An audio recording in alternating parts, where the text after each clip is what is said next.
ദൈവത്തിൻ്റെ അതിപരിശുദ്ധമായ നാമം വാഴ്ത്തപ്പെടുമാറാകട്ടെ. അനുഗ്രഹിക്കപ്പെട്ട ദൈവവചന പഠനത്തിനായി കർത്താവിന് കോടാനുകൂടി സ്തോത്രങ്ങൾ അർപ്പിക്കുന്നു. 2026 ജൂൺ മാസം 29-ാം തീയതി മരിച്ചവർ എവിടെ എന്നുള്ള വിഷയത്തോടുള്ള ബന്ധത്തിൽ നടക്കുന്ന ദൈവവചന പഠനത്തിൻ്റെ 7ാമത്തെ ക്ലാസ്സിലേക്ക് ഏവരെയും കർത്തനാമത്തിൽ വന്ദനം ചൊല്ലുന്നു. ഇന്ന് രാത്രിയിൽ നാം ചിന്തിക്കുന്നത് കഴിഞ്ഞ ദിവസം ചിന്തിച്ച് നിർത്തിയ വിഷയത്തിന് തുടർഭാഗത്തെക്കുറിച്ചാണ് നമ്മൾ ചിന്തിക്കുന്നത്. മരണാനന്തര ജീവിതത്തെക്കുറിച്ച് നമുക്ക് അധികമായിട്ടൊന്നും അറിയത്തില്ല. വേദപുസ്തകത്തിൽ അങ്ങനെ ഒരു പ്രത്യേകമായിരിക്കുന്ന കാര്യങ്ങളെക്കുറിച്ച് എന്തായിരിക്കും, മനുഷ്യൻ മരിച്ചു കഴിഞ്ഞാൽ എങ്ങനെയായിരിക്കും എന്നൊക്കെ അതിനെക്കുറിച്ച് വലിയ കാര്യമായിട്ട് വിവരിച്ചിട്ടുള്ള അതിൽ വിവരിക്കാൻ പറ്റുമായിരുന്നു. ലാസർ യഥാർത്ഥത്തിൽ 4 ദിവസം കഴിഞ്ഞ് വന്നപ്പോൾ അദ്ദേഹം മരണാനന്തര ജീവിതത്തെക്കുറിച്ച് എന്തെങ്കിലും പറഞ്ഞിരുന്നെങ്കിൽ നമുക്ക് അത് മനസ്സിലാക്കാം. പക്ഷെ അദ്ദേഹം പറഞ്ഞിട്ട് ഒരൊറ്റ വാക്ക് പോലും വേദപുസ്തകത്തിൽ രേഖപ്പെടുത്തിയിട്ടില്ല. ലാസറിന്റെ കെട്ടുകൾ അഴിച്ചു അവൻ പുറപ്പെട്ടു എന്നുള്ളതല്ലാതെ അവന് ആ മരണാനന്തര ജീവിതത്തെക്കുറിച്ച് എന്ത് കാര്യം പറഞ്ഞതെന്നുള്ളത് വെളിപ്പെടുത്താതിരിക്കുന്നത് അത് വേണ്ടാത്തത് കൊണ്ടാണ്. അല്ലെങ്കിൽ അത് വെളിപ്പെടുത്തുമായിരുന്നു. നിശ്ചയമായിട്ട് അതേക്കുറിച്ച് എഴുതിയാൽ ഒന്നും തന്നെ രേഖപ്പെടുത്തിയിട്ടില്ല. എന്നാൽ കർത്താവായ യേശുക്രിസ്തു പറഞ്ഞിരിക്കുന്ന കാര്യങ്ങളെ വെച്ചുകൊണ്ടാണ് നമ്മൾ മരണാനന്തര ജീവിതത്തെക്കുറിച്ച് നമ്മൾ ആധികാരികമായി ചിന്തിക്കുക. അതിന് മാത്രമാണ് സാധുതയുള്ളത്. ദൈവവചനത്തിൽ രേഖപ്പെടുത്തിയിരിക്കുന്ന വിഷയങ്ങൾക്ക് മാത്രമേ അതിനെ മാത്രമേ അംഗീകാര്യതയുള്ളൂ. ബാക്കിയുള്ളതൊക്കെ കെട്ടുകഥകളോ ഇമാജിനേഷനുകളോ സാങ്കല്പികതകളോ അല്ലെങ്കിൽ വിഭ്രമങ്ങളോ ഒക്കെയാണ്. അത് നമ്മൾ കൂടുതൽ മുഖവിലയ്ക്ക് കൊടുക്കേണ്ട ആവശ്യമില്ല. എന്താണോ ദൈവവചനത്തിൽ പറഞ്ഞിരിക്കുന്നത് അതിനാണ് നാം ആധികാരികത കൊടുക്കേണ്ടത്. മറ്റുള്ള സാക്ഷ്യങ്ങളൊക്കെ ഞാൻ പറഞ്ഞത് കുഴപ്പമില്ല. പക്ഷേ വചനവിരുദ്ധമായ കാര്യങ്ങളിലേക്കാണ് പോകുന്നെങ്കിൽ നമ്മളതിനു വേണ്ടി വലിയ സമയം ചെലവഴിക്കരുതെന്ന് പ്രത്യേകം ഓർപ്പിക്കുന്നു. പ്രധാനമായിട്ട് പറഞ്ഞിരിക്കുന്ന കാര്യങ്ങൾ നമുക്ക് ആവശ്യമായതൊക്കെ തന്നിട്ടുണ്ട്. അതിനപ്പുറമായിട്ടുള്ള ഒരു കാര്യങ്ങളെക്കുറിച്ച് നമ്മൾ ചിന്തിക്കേണ്ട ആവശ്യമില്ല. നമ്മുടെ ജീവിതത്തിൽ നമ്മൾ നേടാൻ പോകുന്ന അന്ന് ഞാൻ ഒരാളോട് സംസാരിച്ചപ്പോൾ ഇവിടെ ഭൂമിയിൽ സ്വസ്ഥമായിട്ടൊന്ന് കിടന്നുറങ്ങി സമാധാനത്തോടെ ജീവിക്കുന്നതാണ് ഏറ്റവും നല്ലതെന്ന് ഞങ്ങൾ സംസാരിച്ചപ്പോൾ അദ്ദേഹം എന്നോട് പറയാൻ അത് ശരിയാണ്. ഭൂമിയിൽ സ്വസ്ഥമായിട്ടൊന്ന് കിടന്നുറങ്ങി രാവിലെ എഴുന്നേറ്റ് കുഴപ്പമൊന്നും കൂടാതെ ഒരു ദിവസം പര്യവസാനിക്കാമെങ്കിൽ പൊതുവെ എല്ലാവരും ഹാപ്പിയാണ്, സന്തോഷമുള്ളവരാണ്. എന്നാൽ അത് മാത്രമല്ല, ഇവിടം കൊണ്ട് നാം സന്തോഷിച്ചു കിടന്നുറങ്ങി രാവിലെ എഴുന്നേറ്റ് നമ്മുടെ ജീവിത അവസാനം വരെ ജീവിച്ചാൽ മതിയാകില്ല എന്നുള്ളതിൻ്റെ കാഴ്ചപ്പാട് നമുക്ക് ദൈവം വചനത്തിൽ തന്നിട്ടുണ്ട്. അപ്പോൾ ഇവിടെ ചില കഷ്ടതയും പ്രയാസവും ഒക്കെ ഉണ്ടെങ്കിലും ഇവിടെ നമുക്കൊരുപക്ഷെ ഈ പറയുന്ന രീതിയിലുള്ള ഒരു സുഖകരമായ ഉറക്കമൊന്നും ഒരുപക്ഷെ ലഭിച്ചിട്ടില്ല. ചിലപ്പം രോഗം വരാം, ദുഃഖം വരാം, പ്രയാസം വരാം, ടെൻഷൻ വരാം, ഇത് വിഷയങ്ങളൊക്കെ ഉണ്ടാകാം. എങ്കിലും കർത്താവിൻ്റെ കൃപയാൽ നമ്മളെ അത് അടിമപ്പെടുത്താതെ മുമ്പോട്ട് കൊണ്ടുപോകുന്നതിനായി സ്തോത്രം ചെയ്യുന്നത്. പക്ഷേ ഇതിന് ശേഷമുള്ള ഒരു ജീവിതത്തിൽ അത് നമുക്ക് നഷ്ടം വന്നാൽ പിന്നീട് അതിനെ ക്രമീകരിക്കാൻ കഴിയത്തില്ല.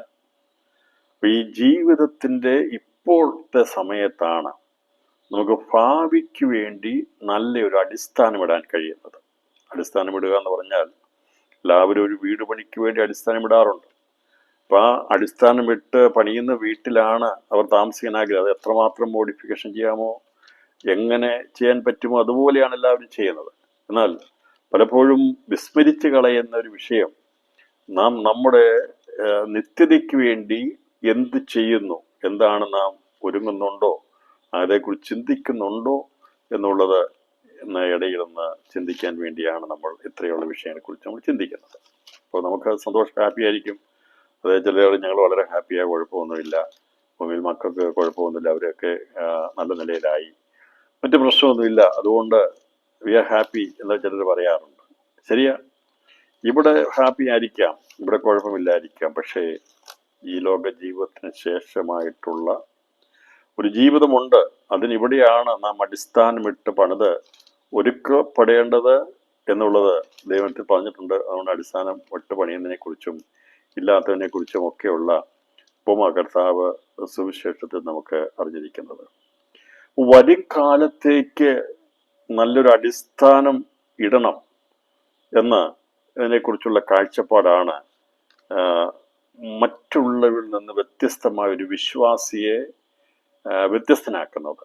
അതേക്കുറിച്ച് തിമത്യോസിന്റെ ലേഖനം, 1-ാം ലേഖനം, അതിന്റെ 6-ാമത്തെ അധ്യായം, അതിന്റെ 19-ാമത്തെ വാക്യം പറഞ്ഞിരിക്കുന്ന പ്രകാരമാണ്: സാക്ഷാലുള്ള ജീവനെ പിടിച്ചുകൊള്ളേണ്ടതിനു വരും കാലത്തേക്ക് നല്ലൊരു അടിസ്ഥാനം നിക്ഷേപിച്ചു കൊള്ളുവാനും ആജ്ഞാപിക്കാം.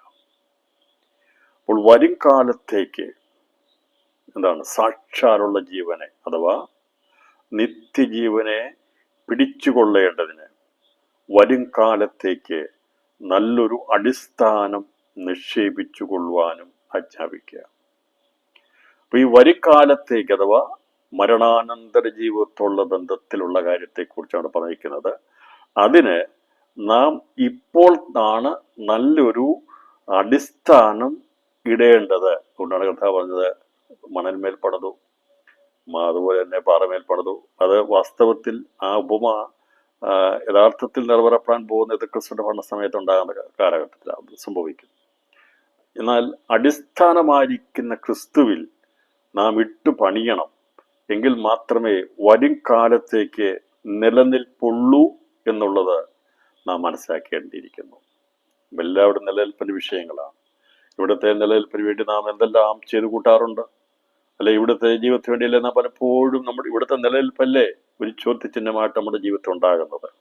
എന്നാൽ വരും കാലത്തേക്ക് നല്ലൊരു അടിസ്ഥാനം നിക്ഷേപിച്ചു കൊള്ളണമെങ്കിൽ സാക്ഷാൽ ജീവനെ കൊള്ളേണ്ടതിന്, സാക്ഷാൽ ജീവൻ എന്ന് പറയുമ്പോൾ യഥാർത്ഥ ജീവൻ ക്രിസ്തുയേശുവാണ്. ക്രിസ്തുയേശുവിനെ പിടിച്ച് കൊള്ളേണ്ടതിന് എന്ന് പറഞ്ഞാൽ യേശുവിൻ്റെ വചനത്തിൽ നാം മുറുകെ പിടിച്ചുകൊണ്ട് വേണം വരും കാലത്തേക്കൊരു ജീവിതത്തിന്റെ അടിസ്ഥാനമിട്ട് കെട്ടിപ്പൊക്കുവാനായിട്ട്, പണിതെടുക്കുവാനായിട്ട്. അതാണ് ക്രിസ്തീയ ജീവിതത്തിന്റെ ഏറ്റവും പ്രധാന സവിശേഷമായ കാര്യം. അപ്പൊ നമ്മൾ ഇവിടുത്തെ ലോകത്തിന് വേണ്ടി അല്ല നാം അധികമായി ഓടുന്നത്. നമുക്ക് ആവശ്യമാണ്, ജീവനും ഭക്തിക്കും ആവശ്യമായതൊക്കെ ദൈവം നൽകുകയും ചെയ്യും. എന്നാൽ വരും കാലത്തേക്കുള്ള ഭാവി സംബന്ധമായ മരണാനന്തരമുള്ള ജീവിതത്തിന് വേണ്ടി നല്ലൊരു അടിസ്ഥാനമിട്ട് പണിയപ്പെടണം.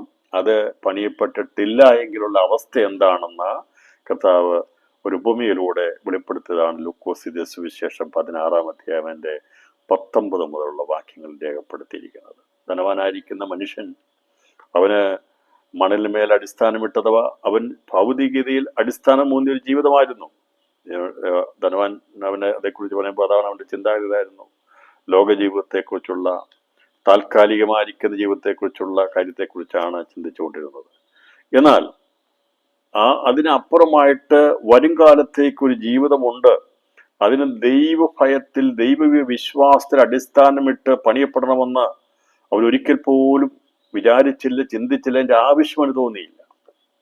എന്നാൽ കൃപയാൽ ഈ ലാസറിനെ കുറിച്ച് നമ്മൾ പഠിച്ചപ്പോൾ അദ്ദേഹത്തിന് ഈ ഇഹലോക ജീവിതത്തെക്കുറിച്ചൊന്നും ചിന്തിക്കാനില്ലായിരുന്നു. ആകുലതകളും വേദനകളും ഭാരങ്ങളും മാത്രമേ ഉണ്ടായിരുന്നുള്ളൂ. പക്ഷേ അവൻ വിശ്വാസത്താൽ വരും കാലത്തേക്ക് സാക്ഷാലുള്ള ജീവനെ പിടിച്ചൊരു നിത്യ അടിസ്ഥാനമുള്ളവനായിരുന്നു. അടിസ്ഥാനമുള്ളവർക്ക് മാത്രമേ പ്രതിസന്ധികളിൽ പിടിച്ചു നിൽക്കാൻ കഴിയത്തുള്ളൂ. നമ്മൾ ദൈവത്തിൽ നമുക്ക് അടിസ്ഥാനമിട്ട് വേരൂന്നി ക്രിസ്തുവിന്റെ സ്നേഹത്തിൽ വേരൂന്നിയെങ്കിൽ മാത്രമേ പ്രതിസന്ധികൾ വരുമ്പോൾ പിടിച്ചു നിൽക്കുവാൻ കഴിയത്തുള്ളൂ. എത്രമാത്രം വലിയ ദുർഘടകരമായ, സങ്കടകരമായ ഒരു അനുഭവത്തിലൂടെ കടന്നുപോയൊരു വ്യക്തിയെ കർത്താവിടെ പരിചയപ്പെടുത്തുമ്പോൾ ഇവിടെ കാണിച്ചിരിക്കുന്നത്, അവൻ ആരായിരുന്നു? അവൻ ഈ ലോക ജീവിതത്തിൽ അവന് ഒരു അടിസ്ഥാനമില്ലായിരുന്നു, ഒന്നുമില്ലായിരുന്നു. അവന് ഒന്നും തന്നെ നിക്ഷേപിച്ചിട്ടില്ലായിരുന്നു, ഒന്നും അവന് കൈവശമില്ല. അതുകൊണ്ടാണ് ഇവിടെ പറഞ്ഞിരിക്കുന്നത്, അവന് വിശപ്പടക്കാൻ ആഗ്രഹിച്ച നായ്ക്കളും വന്ന് അവന്റെ വ്രണം നക്കും. ആ ദരിദ്രൻ മരിച്ചപ്പോൾ ദൂതന്മാർ അവനെ അബ്രഹാമിന്റെ മടിയിലേക്ക് കൊണ്ടുപോയി. ഇതാണ് നമ്മൾ കഴിഞ്ഞ ചിന്തിച്ച് നിർത്തിയത്. അപ്പൊ ഇത് ഇവിടെ ചിന്തിക്കുമ്പോൾ അവൻ അടിസ്ഥാനമിട്ട് പണിതായതുകൊണ്ട് അവന്റെ മരണത്തെങ്കിൽ ദൈവത്തിന്റെ ദൂതന്മാർ അവനെ കൊണ്ടുപോയെന്ന്, അവനെ അബ്രഹാമിന് വഴി. അപ്പൊ ഒരു വ്യക്തിത്വത്തെയാണ് ഇവിടെ സൂചിപ്പിക്കുന്നത്. നമ്മൾ ആത്മാവെന്ന് പറയുമ്പോൾ, ആത്മാവെന്ന് പറഞ്ഞാൽ ചില വിചാരിക്കുന്ന ആവി പോലെ ഉള്ളൊരു ചിന്തയാണ്. അങ്ങനെയല്ല. ആത്മാവെന്ന് പറഞ്ഞ ഒരു രൂപമുണ്ട്, അതിന് നമുക്ക് കാണാൻ കഴിയത്തില്ല. നമ്മുടെ അകത്തൊരു മനുഷ്യൻ, രൂപമുള്ള അകത്തെ മനുഷ്യൻ ദേഹിയാണ്. ഇതിനെയാണ് ആത്മാവെന്ന് പറയുന്നത്. അതല്ലാതെ ഒരു വായുവല്ല. ഇതിന് സംസാരിക്കുവാനും ചിന്തിക്കുവാനും പറയുവാനും കഴിക്കുവാനും കുടിക്കുവാനും ഒക്കെയുള്ള കഴിവുള്ള ഒരു അസ്തിത്വമുള്ള ഒരു രൂപമാണ്, വ്യക്തിത്വമാണ് മനുഷ്യാത്മാവ്. നമ്മൾ വിചാരിക്കുന്ന മനുഷ്യാത്മാവ് എന്ന് പറഞ്ഞാൽ ഒരാത്മാവ്, അതിനപ്പുറമായിട്ട് കൂടി ചിന്തിക്കുക. എന്നാൽ അങ്ങനെയാണ് എന്നുള്ളത് ഇവിടെ പറഞ്ഞിരിക്കുമ്പോൾ അതിന് കാരണം, ഈ അബ്രഹാം പിതാവിനെ കാണാനും തിരിച്ചറിയുവാനും പറ്റിയുമെങ്കിൽ, ആത്മാക്കളെല്ലാം ഒരുപോലെയാണെങ്കിൽ അതിൻ്റെ രൂപമോ അതിനുള്ള കാര്യങ്ങളോ തിരിച്ചറിയോ കഴിയത്തില്ലെങ്കിൽ അബ്രഹാമിന് തിരിച്ചറിയാൻ കഴിയത്തില്ലായിരുന്നു. ഇനി ആത്മാക്കൾക്ക് വസ്ത്രം ധരിക്കാൻ കഴിയുമോ, ആത്മാക്കൾക്ക് ആഹാരം കഴിക്കാൻ കഴിയുമോ എന്നൊക്കെ ഉള്ള ചോദ്യങ്ങൾ ചോദിക്കാറുണ്ട്. ഇവിടെ ഇത് പറയുമ്പോൾ, യാതനയിൽ കിടന്ന് ഞാൻ ഈ പാതാളത്തെ യാതന ലഭിക്കുമ്പോൾ അബ്രഹാം പിതാവിനോട് കനിവുണ്ടാകണമേ, ലാസർ വിരലിന്റെ അറ്റം വെള്ളത്തിൽ മുക്കി. അപ്പോൾ ലാസറിന് വിരലുണ്ട് എന്നുള്ളത് ഇവന് മനസ്സിലായി. വ്യത്യസ്തമായിരിക്കുന്നത് അവന്റെ ശരീരം, ദേഹമായിരുന്ന ശരീരത്തിലെ വ്രണം നിറഞ്ഞതായിരുന്നു അവന്റെ വിരലുകളും ശരീരമെല്ലാം അറക്കത്തക്കതായിരുന്നു. ഒരിക്കലും ഈ ധനവാൻ ഇഷ്ടപ്പെട്ടിരുന്നില്ല ഈ ലാസറിന്, ദരിദ്രനായിരുന്നു. കാരണം അവന്റെ വിരലെല്ലാം വ്രണങ്ങളാൽ നിറഞ്ഞതായിരുന്നു. അതിൽ നിന്ന് അവനെ ഒന്ന് സ്പർശിക്കാൻ പോലും ഇഷ്ടപ്പെടുന്നില്ലായിരുന്നു. പക്ഷേ മരണാനന്തരം അവന്റെ ശരീരത്തിന്റെ വിരലുകളെ ആത്മീയമായിട്ട് നാം മനസ്സിലാക്കുമ്പോൾ ഒരു രൂപമുണ്ട്. അത് ഭൗമികമായിരിക്കുന്ന ശരീരത്തിൽ നിന്ന് വ്യത്യസ്തമായിട്ടുള്ള ഒരു രൂപമാണ്, ദേഹിയാണ് എന്നുള്ളത് ഇവിടെ മനസ്സിലാക്കിയെടുക്കാൻ സാധിക്കും. അതുകൊണ്ടാണ് പറഞ്ഞത്, വെള്ളത്തിൽ മുക്കി നാവിനെ തണുപ്പിക്കേണ്ടതിന് അവനെ അയക്കണമേ, ഞാൻ ഈ ജാതിയിൽ കിടന്ന് വേദന അനുഭവിക്കുന്നു എന്ന് വിളിച്ചു പറഞ്ഞത്. ഇപ്പോൾ അങ്ങനെ പറഞ്ഞു. ഇനിയിപ്പം ഇതൊരു ഉപമയായതുകൊണ്ട് ഇത് എല്ലാവരും പെട്ടെന്ന് അങ്ങോട്ട് ഉൾക്കൊള്ളത്തില്ല. യേശു പറഞ്ഞ ഉപമയാണ്. അതുകൊണ്ട് ഈ പറയുന്ന കാര്യത്തിനകത്ത് മരണാനന്തര ജീവിതത്തെക്കുറിച്ചുള്ള ഒരു കാര്യമായിട്ട് യഥാർത്ഥമായിട്ട് എടുക്കാൻ കഴിയത്തില്ല. അതുകൊണ്ട് ഇങ്ങനെ ആത്മാക്കൾ പോയി ദാഹിക്കുമെന്ന് പറയുമോ, അല്ലെങ്കിൽ വെള്ളം കുടിക്കണമെന്ന് പറയുമോ, ഇങ്ങനെ വേദന അനുഭവിക്കുമെന്നൊക്കെ പറയുമോ എന്നുള്ളത് വിശ്വാസ്യമല്ല എന്ന് ചിന്തിക്കുന്നവരുണ്ട്. കാരണം ആത്മാവല്ലേ, ആത്മാവിന് അങ്ങനെയുള്ള കുടിക്കാൻ കഴിയുമോ, വെള്ളം കുടിക്കാൻ കഴിയുമോ, വേദന അനുഭവിക്കാൻ കഴിയുമോ, സംസാരിക്കാൻ കഴിയുമോ, ചിന്താഗതിയുണ്ട്. അപ്പം ഇതുകൊണ്ട് ഉപമയാണ്, അതിന് ഇത്ര വലിയ പ്രസക്തി കൊടുക്കണ്ട എന്ന് ചിന്തിക്കും. പക്ഷേ കർത്താവ് പറഞ്ഞ ഒരൊറ്റ ഉപമ പോലും വെറുതെയുള്ള ഉപമയല്ല. ഇപ്പോൾ നമ്മുടെ ശരീരത്തിന് ഉള്ളിൽ ഒരകത്തെ മനുഷ്യനുണ്ട്. അത് ആണ് ദേഹിയായിട്ട് അപ്രത്യക്ഷമാകുന്നത്.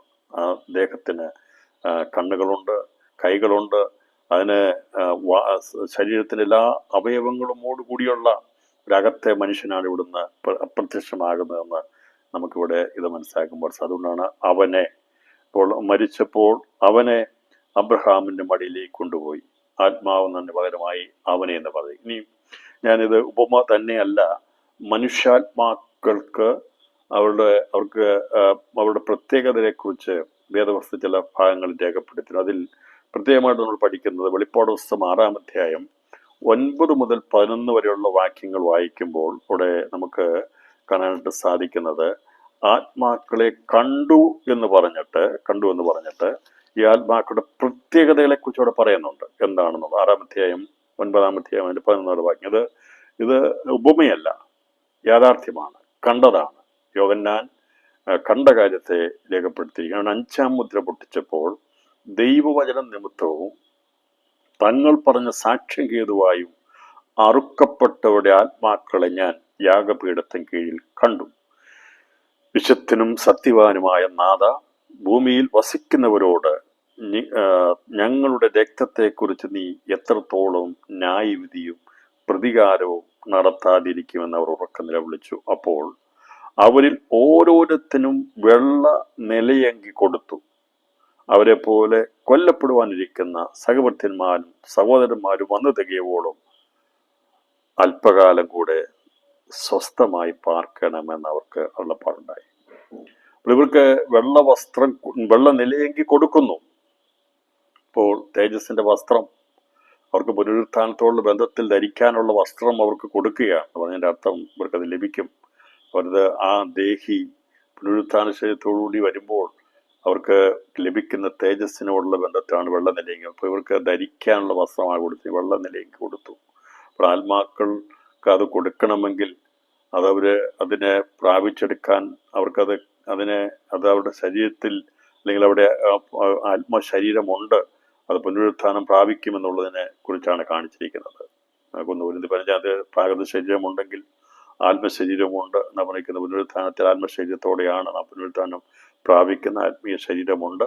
ഇപ്പോൾ ആത്മീയ ശരീരത്തിന്റെ ഒരു രൂപമാണ് യഥാർത്ഥത്തിൽ ഇവിടെ വെളിപ്പെട്ട് കാണുന്നത്. അപ്പോൾ അത് ശരീര പുനരുത്ഥാനം പ്രാപിച്ച് അതിലേക്ക് ഈ ആത്മശരീരം കയറുകയാണ് ചെയ്യുന്നത്. അങ്ങനെയാണ് പുനരുത്ഥാനം പ്രാപിച്ച് തേജസ്സുള്ളവരാണെങ്കിൽ തേജസ്സോട് കൂടി ഏതാണോ ഈ ആത്മശരീരം പ്രാപിക്കുന്ന ശരീര തേജസ്, ആ ശരീര തേജസ്സായിരിക്കും അവിടെ ശരീരകാന്തിയായിട്ട് തേജസ്സായിട്ട് വെളിപ്പെടുന്നത്. അതുകൊണ്ട് ആത്മാവെന്ന് പറയുമ്പോൾ ഒരു വായു പോലെ മാത്രം കണക്കാക്കരുത്.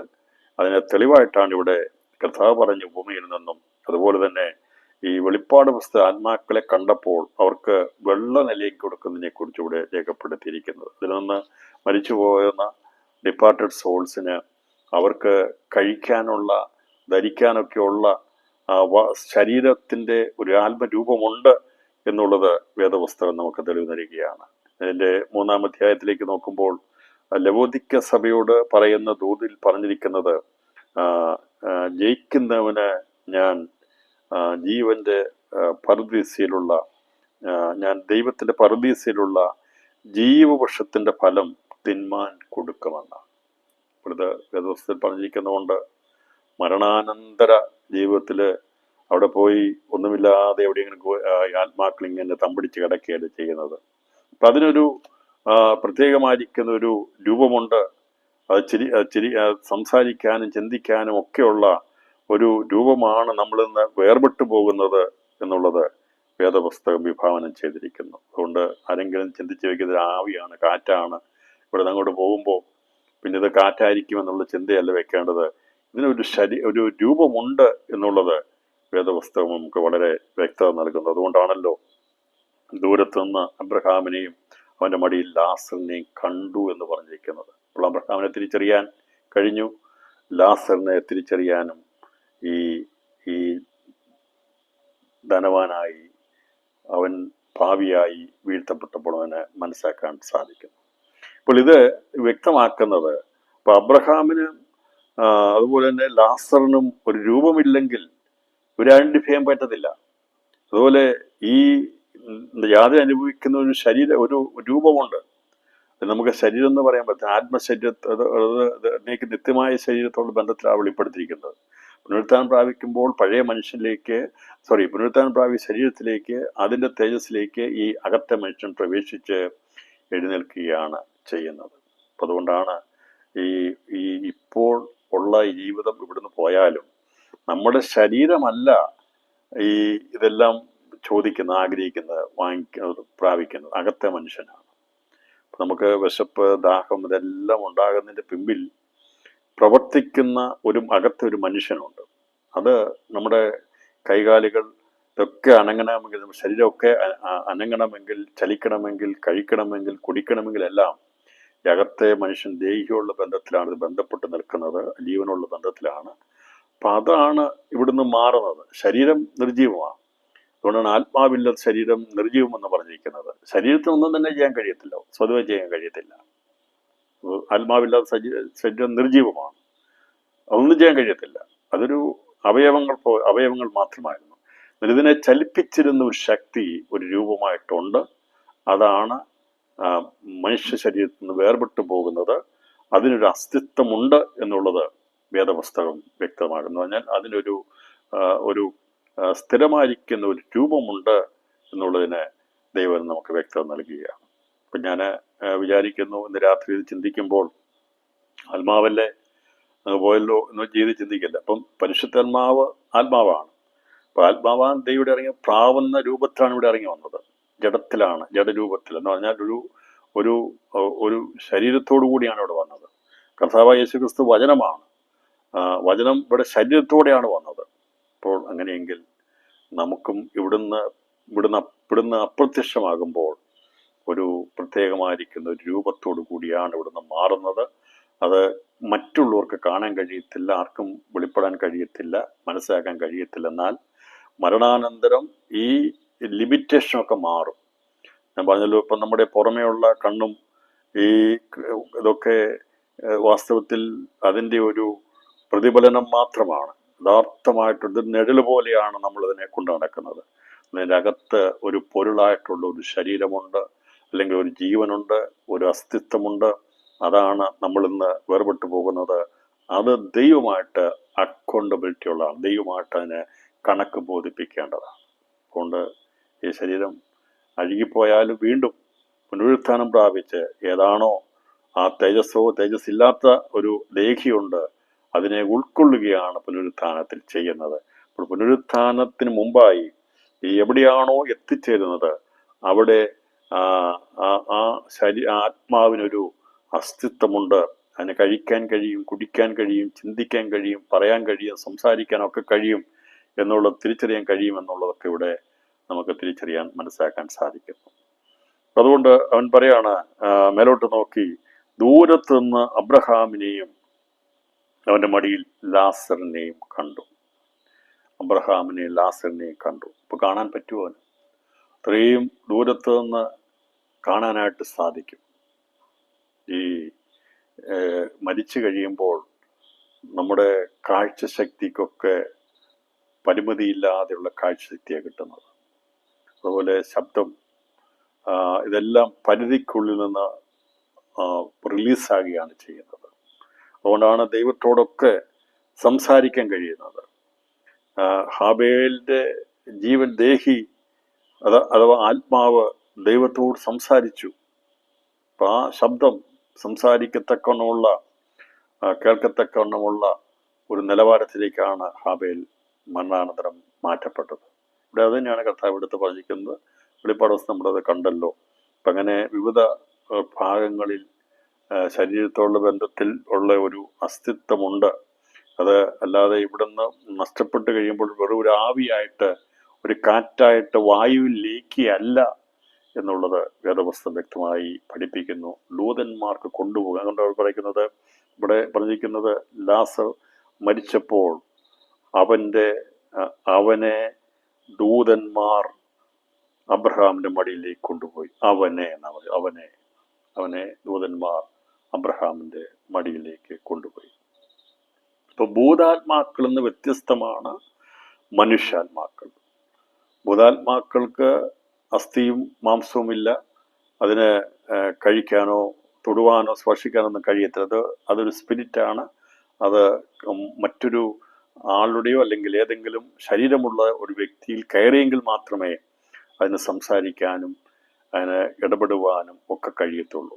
എന്നാൽ മനുഷ്യാത്മാവിന് മറ്റൊരാളുടെയെങ്കിലും ശരീരത്തിൽ കയറിയിട്ടല്ല അത് സംസാരിക്കുന്നത്. അബ്രഹാം മരിച്ചപ്പോൾ അബ്രഹാം സംസാരിച്ചത് അബ്രഹാമിന്റെ അകത്തുള്ള ആ ദേഹിയാകുന്ന ആ വ്യക്തിത്വമാണ് ദൈവത്തോട് സംസാരിച്ചത്. അതിൻ്റെ രൂപമുണ്ട്. അപ്പം അതുകൊണ്ട് ഭൂതാത്മാക്കളും മനുഷ്യാത്മാക്കളും നമ്മളുടെ വ്യത്യാസം മനസ്സിലാക്കണം. കർത്താവ് കൊണ്ടാണ് പറഞ്ഞത്, ബോധത്തിന് എന്നെ പോലെ അസ്ഥിയും മാംസവും ഇല്ലല്ലോ എന്ന് പറഞ്ഞു. കർത്താവ് പുനരുത്ഥാനം ചെയ്ത ശേഷമാണ് പറഞ്ഞത്. അപ്പോൾ കർത്താവ് ഇവിടുന്ന് ഉയർക്കപ്പെട്ടപ്പോൾ ആ ദേഹി, കർത്താവായ യേശുക്രിസ്തുവിന്റെ ജീവൻ, അത് രൂപമുള്ളതായിരുന്നു. ഇത് സാധാരണക്കാർക്ക് പിടിച്ചു വെക്കാൻ കഴിഞ്ഞിട്ടില്ല എന്നുള്ളത് നമ്മൾ മനസ്സിലാക്കിയെടുക്കുക. അപ്പോൾ ഇത് ഇത്രയും മനസ്സിലാക്കിയെടുക്കുക. നമ്മൾ മരിച്ചു കഴിഞ്ഞാൽ ഒരു ആവിയായിട്ട് പോവുകയല്ല. അത് ആവിയെക്കുറിച്ച് പറഞ്ഞിരിക്കുന്നത് താൽക്കാലികതയെക്കുറിച്ചാണ് പറഞ്ഞിരിക്കുന്നത്. എന്നാൽ അതിനൊരു അസ്തിത്വമുണ്ട്, ദേഹിക്കൊരു രൂപമുണ്ട്. അത് നമ്മുടെ നഗ്നദേഹങ്ങൾ കാണാൻ കഴിയത്തില്ല. പക്ഷേ ഇങ്ങനെ ഒരു മണ്ഡലത്തിലേക്ക് മാറിക്കഴിയുമ്പോൾ അവിടെ നടക്കുന്ന കാര്യങ്ങളൊക്കെ മനസ്സിലാകാൻ സാധിക്കും.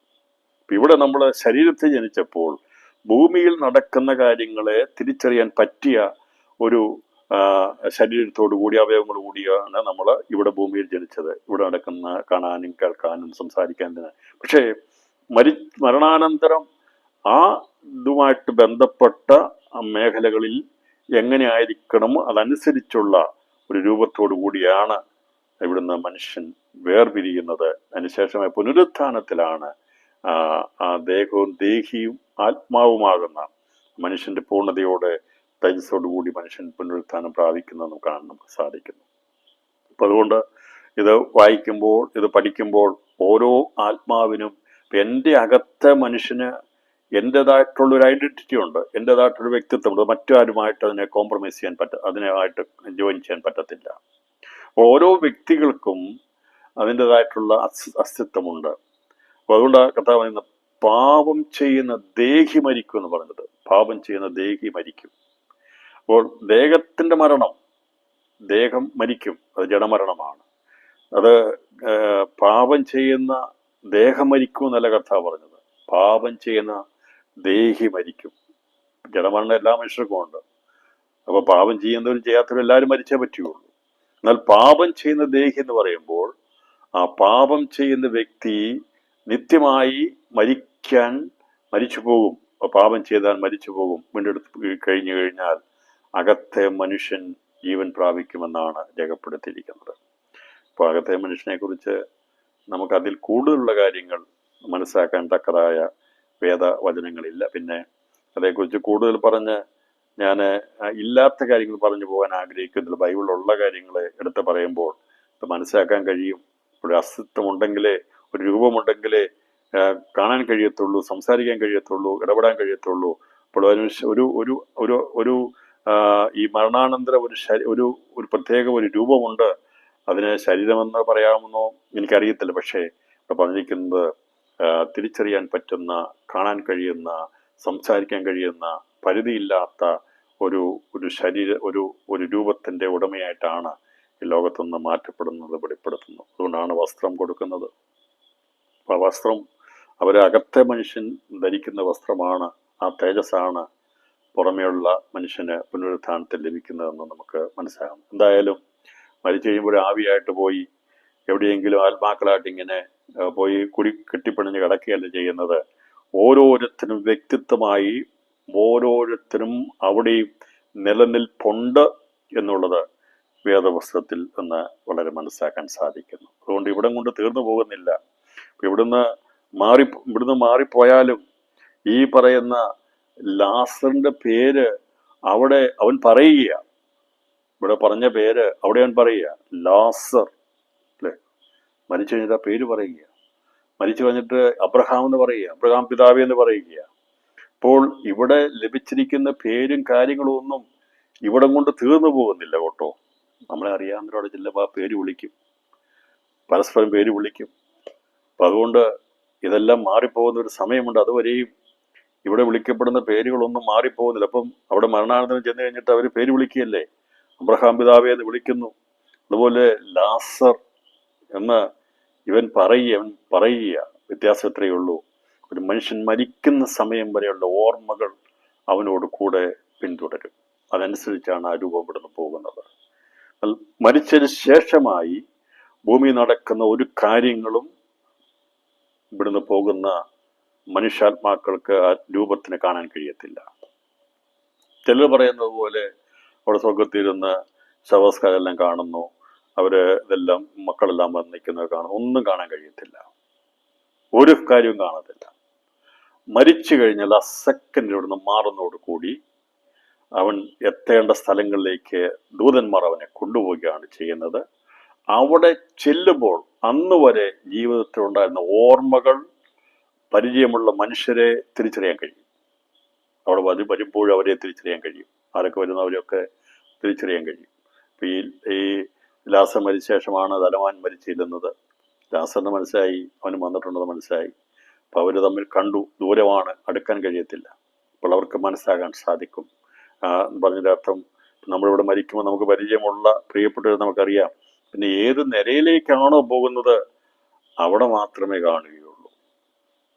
മറ്റുള്ള സ്ഥലങ്ങളിൽ ഇരിക്കുന്നവരെ കാണാൻ കഴിയും എന്നുള്ളതാണ് ഇവിടെ പറഞ്ഞിരിക്കുന്നത്. ഇവിടെ നമുക്ക് കാണാൻ സാധിക്കുന്ന അവർ തമ്മിൽ പിളർപ്പുണ്ടെങ്കിലും അവരെ തമ്മിൽ കാണാൻ കഴിയുന്നുണ്ട് എന്നുള്ളത് ഇവിടെ കാണാൻ സാധിക്കും. അപ്പോൾ അധമപാതാളത്തിൽ കിടക്കുന്ന, യാതനാസ്ഥലത്ത് കിടക്കുന്ന വ്യക്തിക്ക് മീതെയുള്ള പാതാളമാകുന്ന അവിടെ വിശ്രമിക്കുന്ന വിശുദ്ധന്മാരെ കാണാൻ കഴിഞ്ഞിരുന്നു എന്നതുപോലെ വിവിധ നിലവാരങ്ങളിലുള്ളവരെ കാണാൻ കഴിയും എന്നുള്ളതും ഇവിടെ നമുക്ക് കാണാൻ സാധിക്കും. പക്ഷേ ഒരു നിരയിലേക്ക് എത്തിക്കഴിഞ്ഞാൽ അവിടെ നിന്ന് മാറാൻ കഴിയത്തില്ല. അതുകൊണ്ട് ഇവിടെ നമ്മൾ മൂന്നാം സ്വർഗത്തെക്കുറിച്ചൊക്കെ പഠിച്ചിട്ട് ഞാൻ പഠിപ്പിച്ചിട്ട് നഷ്ടപ്പെട്ടു പോയാൽ, എനിക്കത് കിട്ടിയില്ലെങ്കിൽ, നിങ്ങളെല്ലാവരും പറയും പുള്ളി ഒരുപാട് ക്ലാസ് എടുത്തതാ, പക്ഷേ ഇപ്പം കിടക്കുന്നത് രണ്ടാമത് സ്വർഗത്തിലാന്ന് പറയും, അല്ലെ രണ്ടാം സ്വർഗത്തിലാന്ന് പറയും. അപ്പം ഞാൻ പറഞ്ഞത് മനസ്സിലാക്കാൻ സാധിക്കും. ഓരോ നിലകളിൽ എത്തുന്നവർക്ക് വേറെ നിലയിലേക്ക് പോകാൻ കഴിയത്തില്ല. അതുകൊണ്ട് ഇത് പ്രാപിച്ചെടുക്കണം. എനിക്കത് പ്രാപിക്കണം എന്നുള്ള ഒരു ലക്ഷ്യബോധത്തോടെ വേണം നമ്മൾ തുടർന്നുള്ള ജീവിതം നയിക്കാനായിട്ട്. തിരിച്ചറിയാൻ കഴിയും. ഞാൻ നിങ്ങളൊക്കെ എത്തിക്കഴിയുമ്പോൾ ആരൊക്കെ അവിടെ ഉണ്ട്, എന്തൊക്കെയാണെന്നുള്ളത് മനസ്സിലാക്കാൻ സാധിക്കും. അതുകൊണ്ട് ഇവിടുന്ന് മരിച്ചുപോയാൽ അവിടെ മറ്റൊരു ലോകമാണ്. ആ ലോകത്തിൽ തിരിച്ചറിവുണ്ട്, കാര്യങ്ങളെ മനസ്സിലാക്കാൻ സാധിക്കും.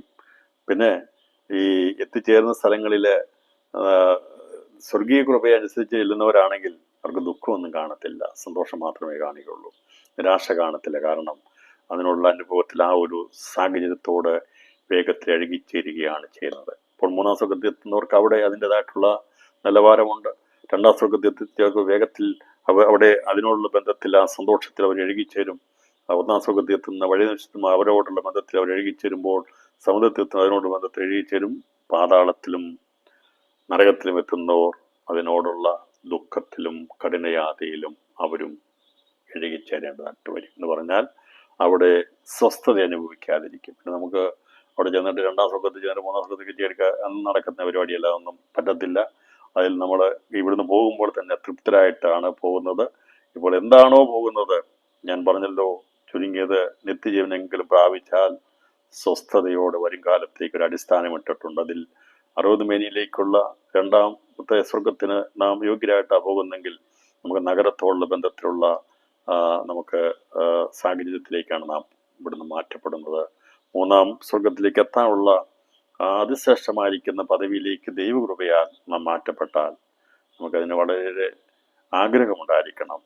നമ്മളൊന്നും ചെയ്തിട്ടല്ല, കൃപയാൽ ദൈവത്തോട് കർത്താവേ നിന്റെ കൃപയാൽ എന്നെ കൂടി അതിൽ അങ്ങാക്കണമേ എന്ന് നാം പ്രാർത്ഥിച്ചാൽ നിശ്ചയമായിട്ടും അതിലേക്ക് പ്രവേശിക്കാൻ കർത്താവ് കൃപ തോന്നും.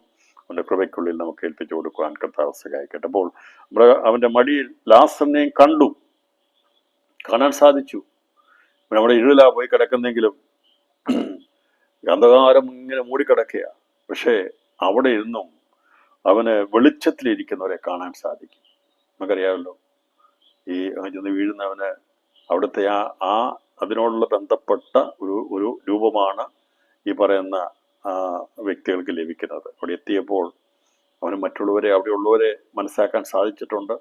അതുപോലെ വെളിച്ചത്തിരിക്കുന്നവരെയും കാണാനായിട്ട് സാധിക്കുന്നുണ്ട് എന്നുള്ളത് മനസ്സിലായി. ഇതൊക്കെ കാണുമ്പോഴാണ് വേദന ഉണ്ടാകുന്നത്, ഭാരമുണ്ടാകുന്നത്. ഇവിടെ നമ്മൾ ഒരു പക്ഷേ ഒരാൾക്ക് നല്ല സ്ഥാനവും മാനവും ഒക്കെ ഉണ്ടാകുമ്പോൾ ഉണ്ടാകുന്ന ഒരു പക്ഷേ അതിന് വിഷമതയോ പ്രയാസമൊക്കെ ഉണ്ടെങ്കിൽ, പ്രിയപ്പെട്ടവരെ, അങ്ങനെ ഒരു ജീവിതം വേണ്ട. നിത്യതയിൽ നമ്മളിതെല്ലാം നമ്മൾ അനുഭവിച്ച് മതിയാകുള്ളൂ. നമ്മൾ അതിനോട് ചേർന്ന് അപ്പോൾ അതിനുള്ള പറ്റിയതായിരിക്കുന്ന ഒരു ട്രെയിനിങ് ആണ് ഇവിടെ നമുക്ക് ദൈവം തരുന്നത്. ഉള്ളതുകൊണ്ട് തൃപ്തിപ്പെടാനൊക്കെ ലഭിച്ചു കഴിഞ്ഞിട്ട് പിന്നെ അവിടെ ചെന്ന് കഴിഞ്ഞാൽ ഇപ്പം നമുക്കറിയാം, ഉള്ളതുകൊണ്ട് തൃപ്തിപ്പെട്ടു പോകുന്നവർക്ക് സന്തോഷമാണ്. പക്ഷേ ഇവിടെ ഈ പറയുന്ന വ്യക്തിക്ക് തൃപ്തിപ്പെടാൻ കഴിയുന്നില്ല. ഇന്ന് രാത്രിയിൽ നാം തൃപ്തിയുള്ളവരായിരിക്കണം. മരണാനന്തര ജീവിതത്തിൽ തൃപ്തി വേണമെങ്കിൽ ഇഹലോക ജീവിതത്തിൽ നമുക്ക് തൃപ്തി ഉണ്ടായിരിക്കണം. ഇഹലോക ജീവിതത്തിൽ നമുക്ക് സന്തോഷം ഉണ്ടായിരിക്കണം. ഇഹലോക ജീവിതത്തിൽ സമാധാനം ഉണ്ടായിരിക്കണം. ദൈവമായിരിക്കുന്ന ബന്ധം ഉണ്ടായിരിക്കണം. അതുകൊണ്ട് സമ്പാദിക്കണം. അടിസ്ഥാനമിടേണ്ടത് ക്രിസ്തുവിലായിരിക്കണം.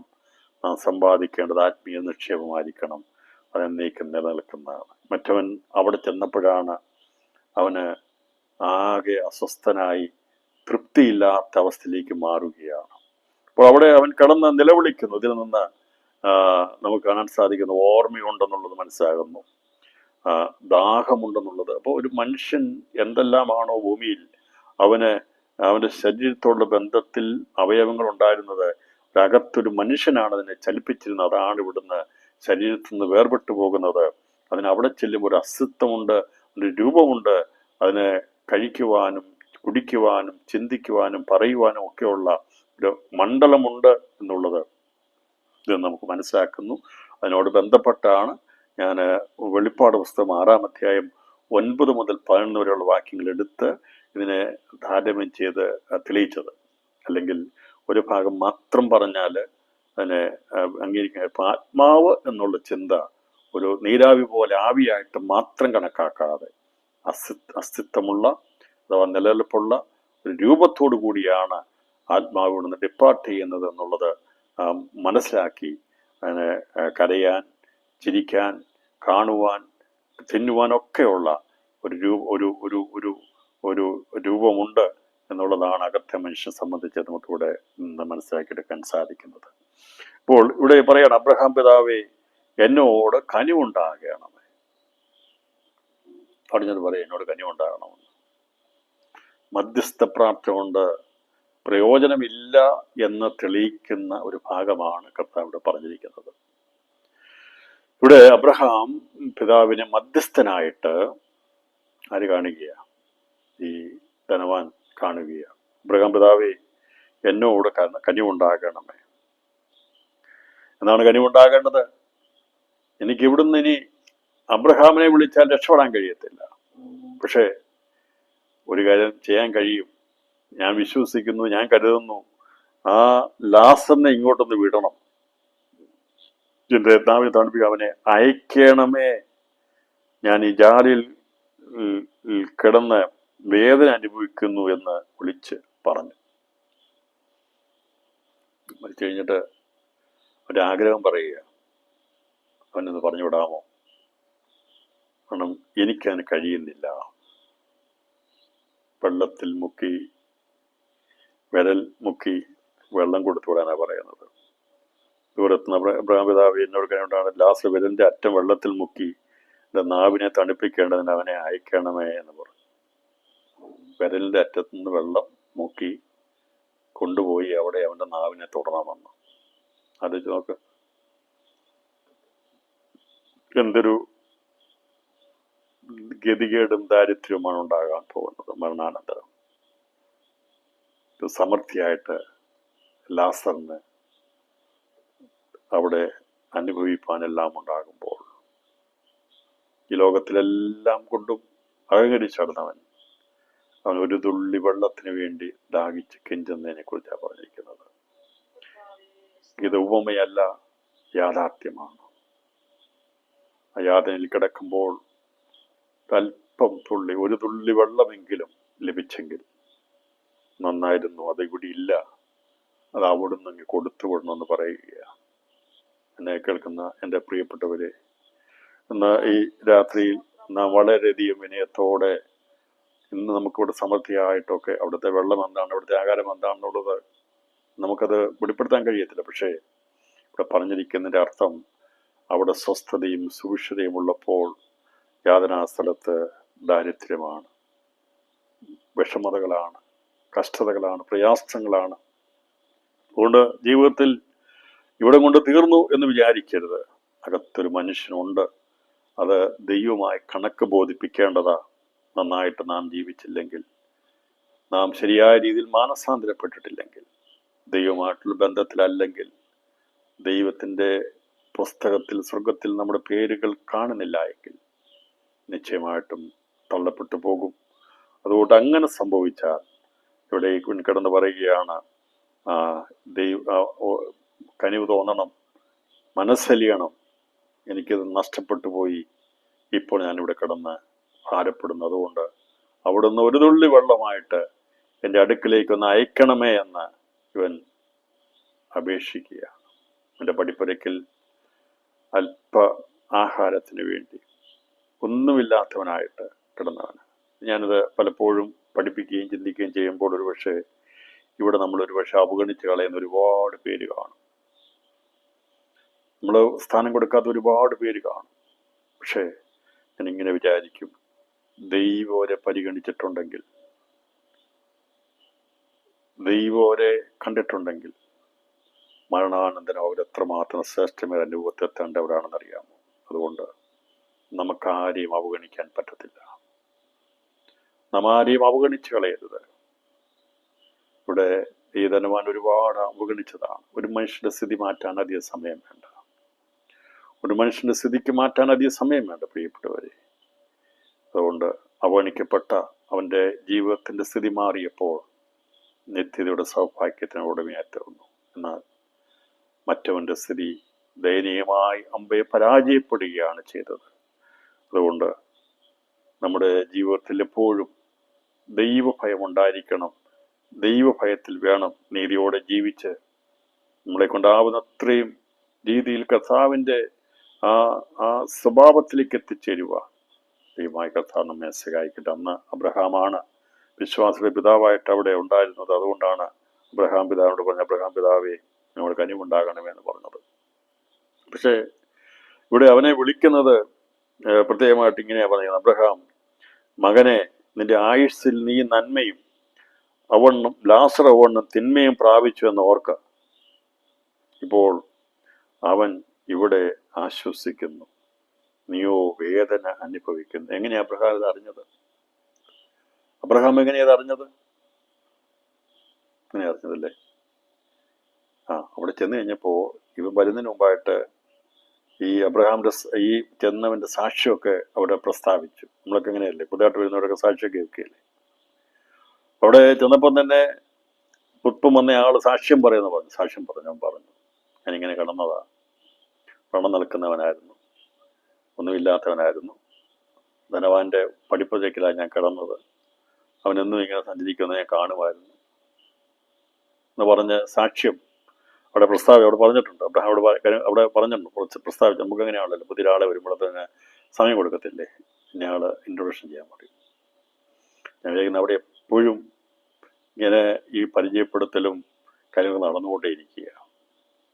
ഇവിടുന്ന് ചെന്നതിന് ശേഷം നമുക്കറിയാം, പൗലൂസ് പോയിട്ട് മടങ്ങി വന്നപ്പോൾ പറഞ്ഞു മനുഷ്യ കുറ്റിച്ചു വിടാൻ കഴിയാത്ത കാര്യങ്ങളൊക്കെ കേട്ടു. പക്ഷേ അത് പൗലോസിന് അറിയത്തില്ല എന്താ പറയുന്നത്. പക്ഷേ കർത്താവായ യേശു ക്രിസ്തു ദൈവമായതുകൊണ്ട് അവൻ അതിനെ ഇന്റർപ്രറ്റ് ചെയ്ത് പറഞ്ഞു ഇന്നതൊക്കെയാ സംസാരിച്ചെന്നുള്ളത്.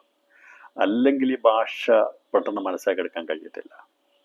അബ്രഹാം സംസാരിച്ച ഭാഷയും ലാസ് സംസാരിച്ച ഭാഷയും ഏത് ഭാഷയാണെന്നുള്ളത്, ആത്മാക്കളുടെ ഭാഷ ഏതാണെന്നുള്ളത് നമുക്കാർക്കും ഇന്റർപ്രറ്റ് ചെയ്യാൻ പറ്റത്തില്ല. ഇപ്പം നമ്മൾ വിചാരിക്കുന്നത് അവിടെ ചെന്നിട്ട് ഇവിടുന്ന് ചെല്ലും മലയാളികളെല്ലാം മലയാളത്തിലും, തമിഴന്മാരെല്ലാം തമിഴിലും, ഹിന്ദിക്കാരൻ ഭാഷയിൽ സംസാരിക്കുന്നതാണ് ഇതിൻ്റെ അർത്ഥം അല്ല. ആത്മാക്കൾക്ക് അതിൻ്റെതായിട്ടൊരു ഭാഷയുണ്ട്, അല്ലെങ്കിൽ ഈ ഭാഷ മനസ്സിലാക്കാൻ പറ്റില്ല. പക്ഷെ അതുകൊണ്ടാണ് മനുഷ്യർ ഉച്ചരിച്ച് കൂടാൻ കഴിയാത്ത വാക്കുകൾ ഞാൻ കേട്ടെന്ന് പറഞ്ഞപ്പോൾ ഇപ്പൊ ആത്മാക്കൾക്കൊരു ഭാഷയുണ്ട്. കാരണം ദൈവത്തോട് സംസാരിക്കുന്ന ഭാഷയാ. ദുഷ്ടനാണെങ്കിലും സംസാരിച്ചേ പറ്റുള്ളൂ. അവനും ഒരു ഭാഷയുണ്ട്, നല്ലവനും ഭാഷയുണ്ട്, ഒരേ ഭാഷയാണ് സംസാരിക്കുന്നത്. അപ്പൊ അതുകൊണ്ട് ഒരു ഭാഷ ആണ്, ആത്മാക്കളുടെ ഭാഷയാണ് സംസാരിക്കുന്നത്. അത് കർത്താവിവിടെ ഇന്റർപ്രറ്റ് ചെയ്ത് വ്യാഖ്യാനിച്ച് യേശുവിനെ അറിയാം. യേശുവിന് മാത്രമേ അറിയത്തുള്ളൂ ആത്മാക്കളുടെ ഭാഷ.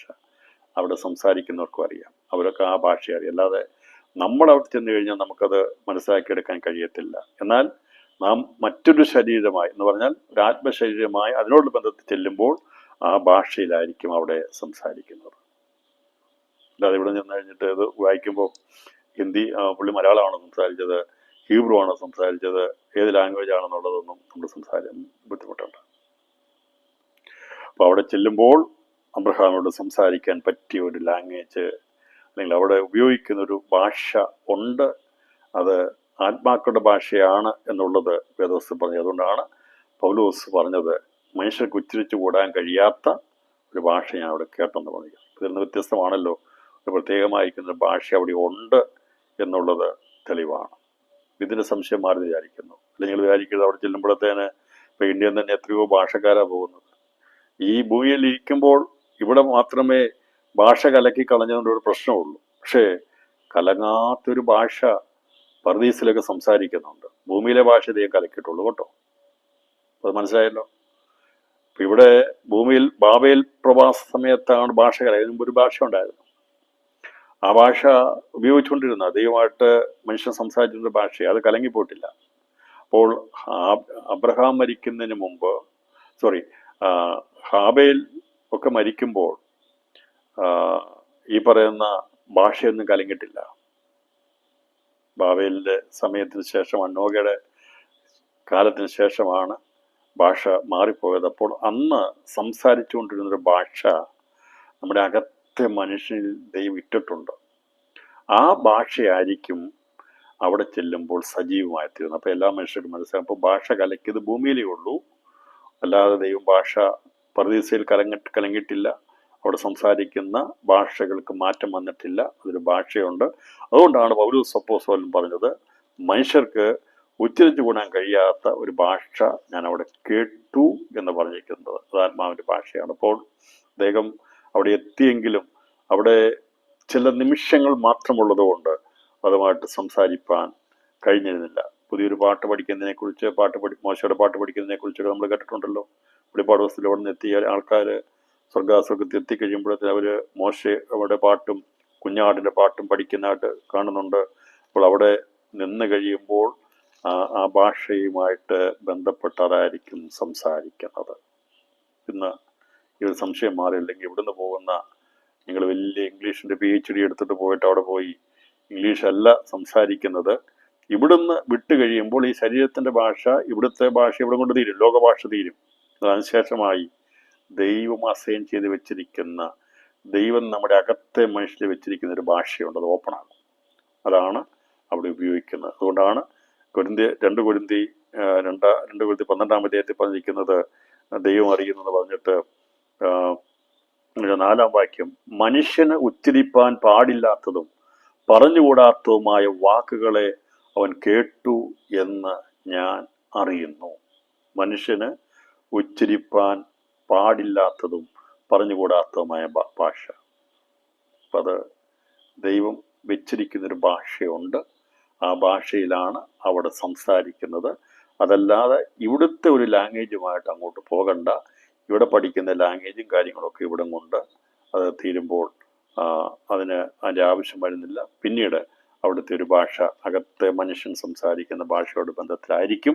അപ്പോൾ ഈ പേര് പറയുന്നത്, അതുപോലെ തന്നെ ലാസർ എന്ന് വിളിക്കുന്നത്, ഇതൊക്കെ അവിടെ ഉണ്ട്. ആൾക്കാരെ തിരിച്ചറിയാൻ കഴിയും, മനസ്സിലാക്കാൻ കഴിയും, പേരുകൾ മനസ്സിലാക്കാൻ സാധിക്കും എന്നുള്ളതും, അവിടെ ഒരു കോമൺ ആയിട്ടുള്ള ഒരു ലാംഗ്വേജ് ഉണ്ട് എന്നുള്ളതും നമുക്ക് മനസ്സിലാക്കാൻ സാധിക്കും. അപ്പോൾ ഇത് ആ ഒരു നിലവാരത്തിൽ പഠിക്കുമ്പോൾ അത് മാത്രമല്ല, ഇനി പഠിച്ചുകൊണ്ട് പോയ ലാംഗ്വേജും അവിടെ ഉപയോഗിക്കുന്നതിന് കുഴപ്പം കാണത്തില്ല, കാരണം അതും ഉപയോഗിക്കും. പക്ഷേ ഇവിടെ പൗലോസ് പറയുന്നത്, മനുഷ്യർക്ക് പറയാൻ കഴിയാത്ത, ഉച്ചരിച്ചു കൂടാൻ കഴിയാത്തതായൊരു ഭാഷ അവിടെ ഞാൻ കേട്ടു എന്നാണ് പറയുന്നത്. അല്ലെങ്കിൽ അവിടെയും പിന്നെ ഇൻ്റർപ്രിട്ടേഷൻ വരും. ഇപ്പോൾ അബ്രഹാമിനോട് ഇദ്ദേഹം സംസാരിക്കുന്നത്, ലാസറിനോട് സംസാരിക്കുക, അവർക്ക് മാത്രമേ കേൾക്കാൻ പറ്റുള്ളൂ, മനസ്സിലാക്കാൻ പറ്റുള്ളൂ. എന്തായാലും അവിടെ ഒരു കോമൺ സിസ്റ്റം ഉണ്ട് എന്നുള്ളതിന് സംശയമില്ല. അതവിടെ ആ ഒരു രീതി നോക്കുമ്പോൾ ഈ സംസാരം, അബ്രഹാം സംസാരിച്ച ഭാഷ അല്ല ഈ ധനവാൻ സംസാരിക്കുന്ന ഭാഷ. പക്ഷേ മനസ്സിലാക്കാൻ പറ്റുന്ന എന്ന് പറഞ്ഞാൽ അവർ തമ്മിൽ എത്രയോ വർഷങ്ങൾക്ക് വ്യത്യാസമുണ്ട്. ഹാബേൽ സംസാരിച്ച ഭാഷയല്ലല്ലോ അബ്രഹാം സംസാരിച്ചത്. അബ്രഹാം സംസാരിച്ച ഭാഷയാണോ നോഹ സംസാരിച്ചതല്ല. അപ്പോൾ ഈ ലോകയുടെ ജലപ്രളയത്തിന് മുമ്പ് ഒരു ഭാഷ ഉണ്ടായിരുന്നുള്ളൂ. അപ്പോൾ അവിടെ ചെന്നപ്പോൾ ഒരു കോമൺ ഭാഷയുണ്ട്, അല്ലെങ്കിൽ അവർ തമ്മിൽ കമ്മ്യൂണിക്കേഷൻ പറ്റത്തില്ല. അതുകൊണ്ട് ഈ പറയുന്ന സ്ഥലങ്ങളിൽ മരണാനന്തരം ഒരു മനുഷ്യർക്ക് ഇവിടെ പറയാൻ പറ്റാത്ത വാക്കുകൾ അവിടെ ഉച്ചരിക്കപ്പെടും. ഒരു ഭാഷയുണ്ട് എന്നുള്ളത് നമുക്കിതിൽ നിന്ന് മനസ്സിലാക്കിയെടുക്കാനും സാധിക്കുന്നുണ്ട്. ഇവിടെ പറയുകയാണ്, ഈ ലാസർ, നിന്റെ ആയുസ്സിൽ നീ നന്മയും ലാസർ അവന് തിന്മയും പ്രാപിച്ചു എന്ന് ഓർക്കാം. ഇപ്പോൾ അവൻ ഇവിടെ ആശ്വസിക്കുന്നു. പറഞ്ഞു, നീ ഒന്ന് ഓർത്ത് നോക്ക്. എന്നോട് വന്ന് പറഞ്ഞതാ, എൻ്റെ സാക്ഷ്യം പറഞ്ഞതാ.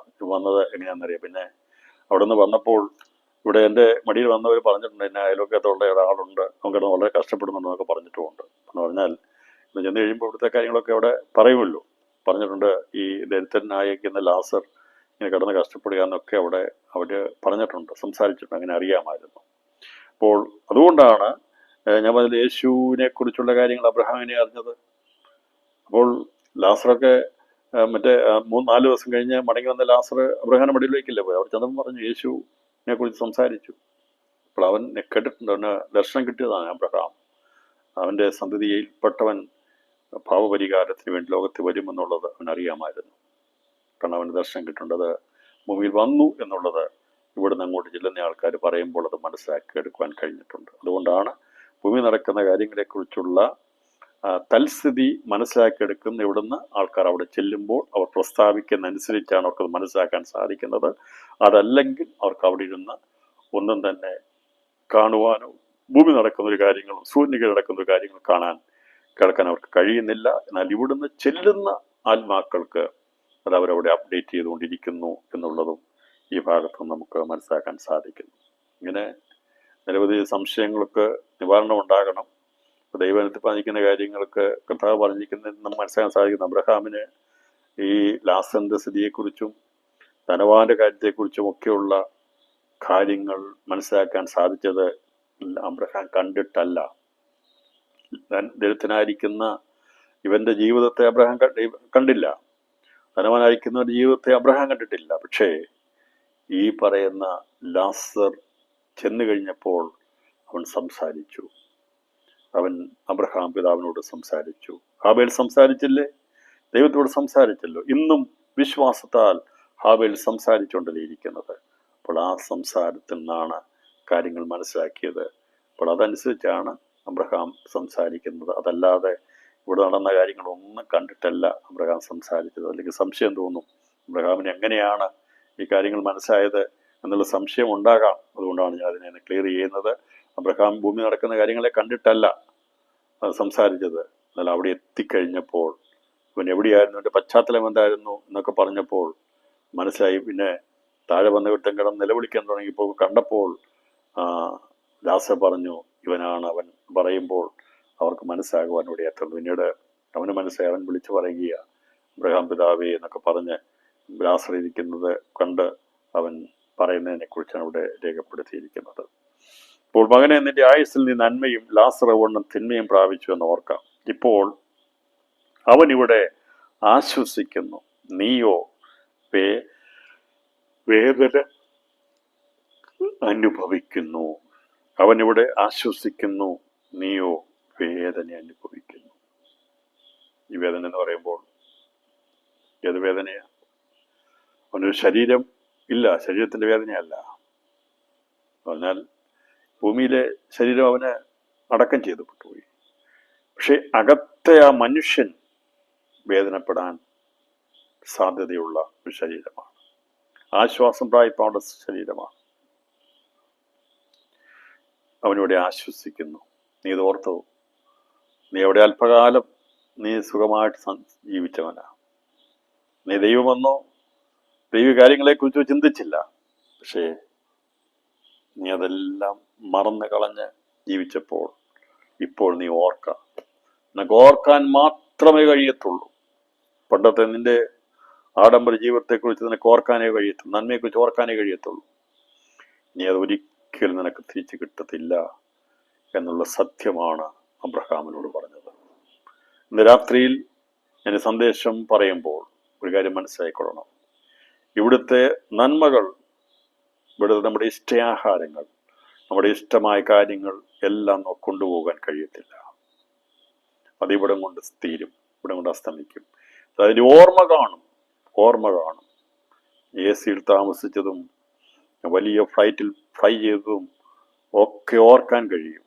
പക്ഷേ അവിടെ അന്ന് വലിയ യാതന അനുഭവിക്കേണ്ടി വരുമ്പോൾ പ്രശ്നങ്ങളിൽ കിടന്നുകൊണ്ട് നല്ലതിനെക്കുറിച്ച് അനുഭവത്തിനെക്കുറിച്ച് ഓർത്ത് വേദനപ്പെടുവാനിടയാകരുത്. ഇവിടെ ചൂട് കൂടിയാൽ നമുക്ക് AC ഉപയോഗിക്കാം, നമുക്ക് ഇഷ്ടമുള്ള വെള്ളം കുടിക്കാം, നമുക്ക് സഞ്ചരിക്കാം, വേണമെങ്കിൽ എന്തും നമുക്ക് ചെയ്യാനുള്ള സ്വാതന്ത്ര്യം ഇപ്പോൾ വഴിയുണ്ട്. എന്നാൽ ദൈവികമായിരിക്കുന്ന ആത്മാവിന് സ്വാതന്ത്ര്യം കിട്ടിയിട്ടല്ല നാം മരിക്കുന്നതെങ്കിൽ, നാം അടിമത്തത്തിലാ പോകുന്നെങ്കിൽ, പാപത്തിന്റെ ബന്ധനത്തിലാ പോകുന്നെങ്കിൽ, ചെന്നു ചേരുന്ന സ്ഥലം നോക്കുമ്പോൾ ഇവിടെ അനുഭവിച്ചതെല്ലാം ഒരു ഓർമ്മയായിട്ട് മാത്രം നാം ചിന്തിക്കേണ്ടതായിട്ട് വരും. അതുകൊണ്ട് നമ്മളങ്ങനെ ചിന്തിക്കാറില്ല. നമ്മൾ നല്ലൊരു സ്ഥലത്ത് നിന്ന് മറ്റൊരു സ്ഥലത്തേക്ക് പോകുമ്പോൾ നമ്മൾ അവിടെ ചെല്ലുമ്പോൾ ചിന്തിക്കത്തില്ലേ, ആ നല്ല സ്ഥലത്തുള്ള വഴി, നമ്മൾ അനുഭവിച്ച സുഖസൗകര്യങ്ങൾ, അതൊന്നുമില്ലാത്ത ഒരു സ്ഥലത്തേക്ക് എത്തുമ്പോൾ അതിനെക്കുറിച്ച് നമുക്ക് ചിന്തയുണ്ടാകും. അതുപോലെ ഈ ഭൂമിയിൽ നിന്ന് നാം മാറ്റപ്പെട്ട് കഴിയുമ്പോൾ എത്തിച്ചേരുന്നത് അനുഗ്രഹത്തിന്റെ സ്ഥലമാണെങ്കിൽ ഇവിടെ നാം അനുഭവിച്ച വേദനകളും കണ്ണുനീരും കഷ്ടവും എല്ലാം ഓർക്കുമ്പോൾ നമുക്കവിടെ തീരാത്ത സന്തോഷമുണ്ടാകും, തീരാത്ത സമാധാനമുണ്ടാകും.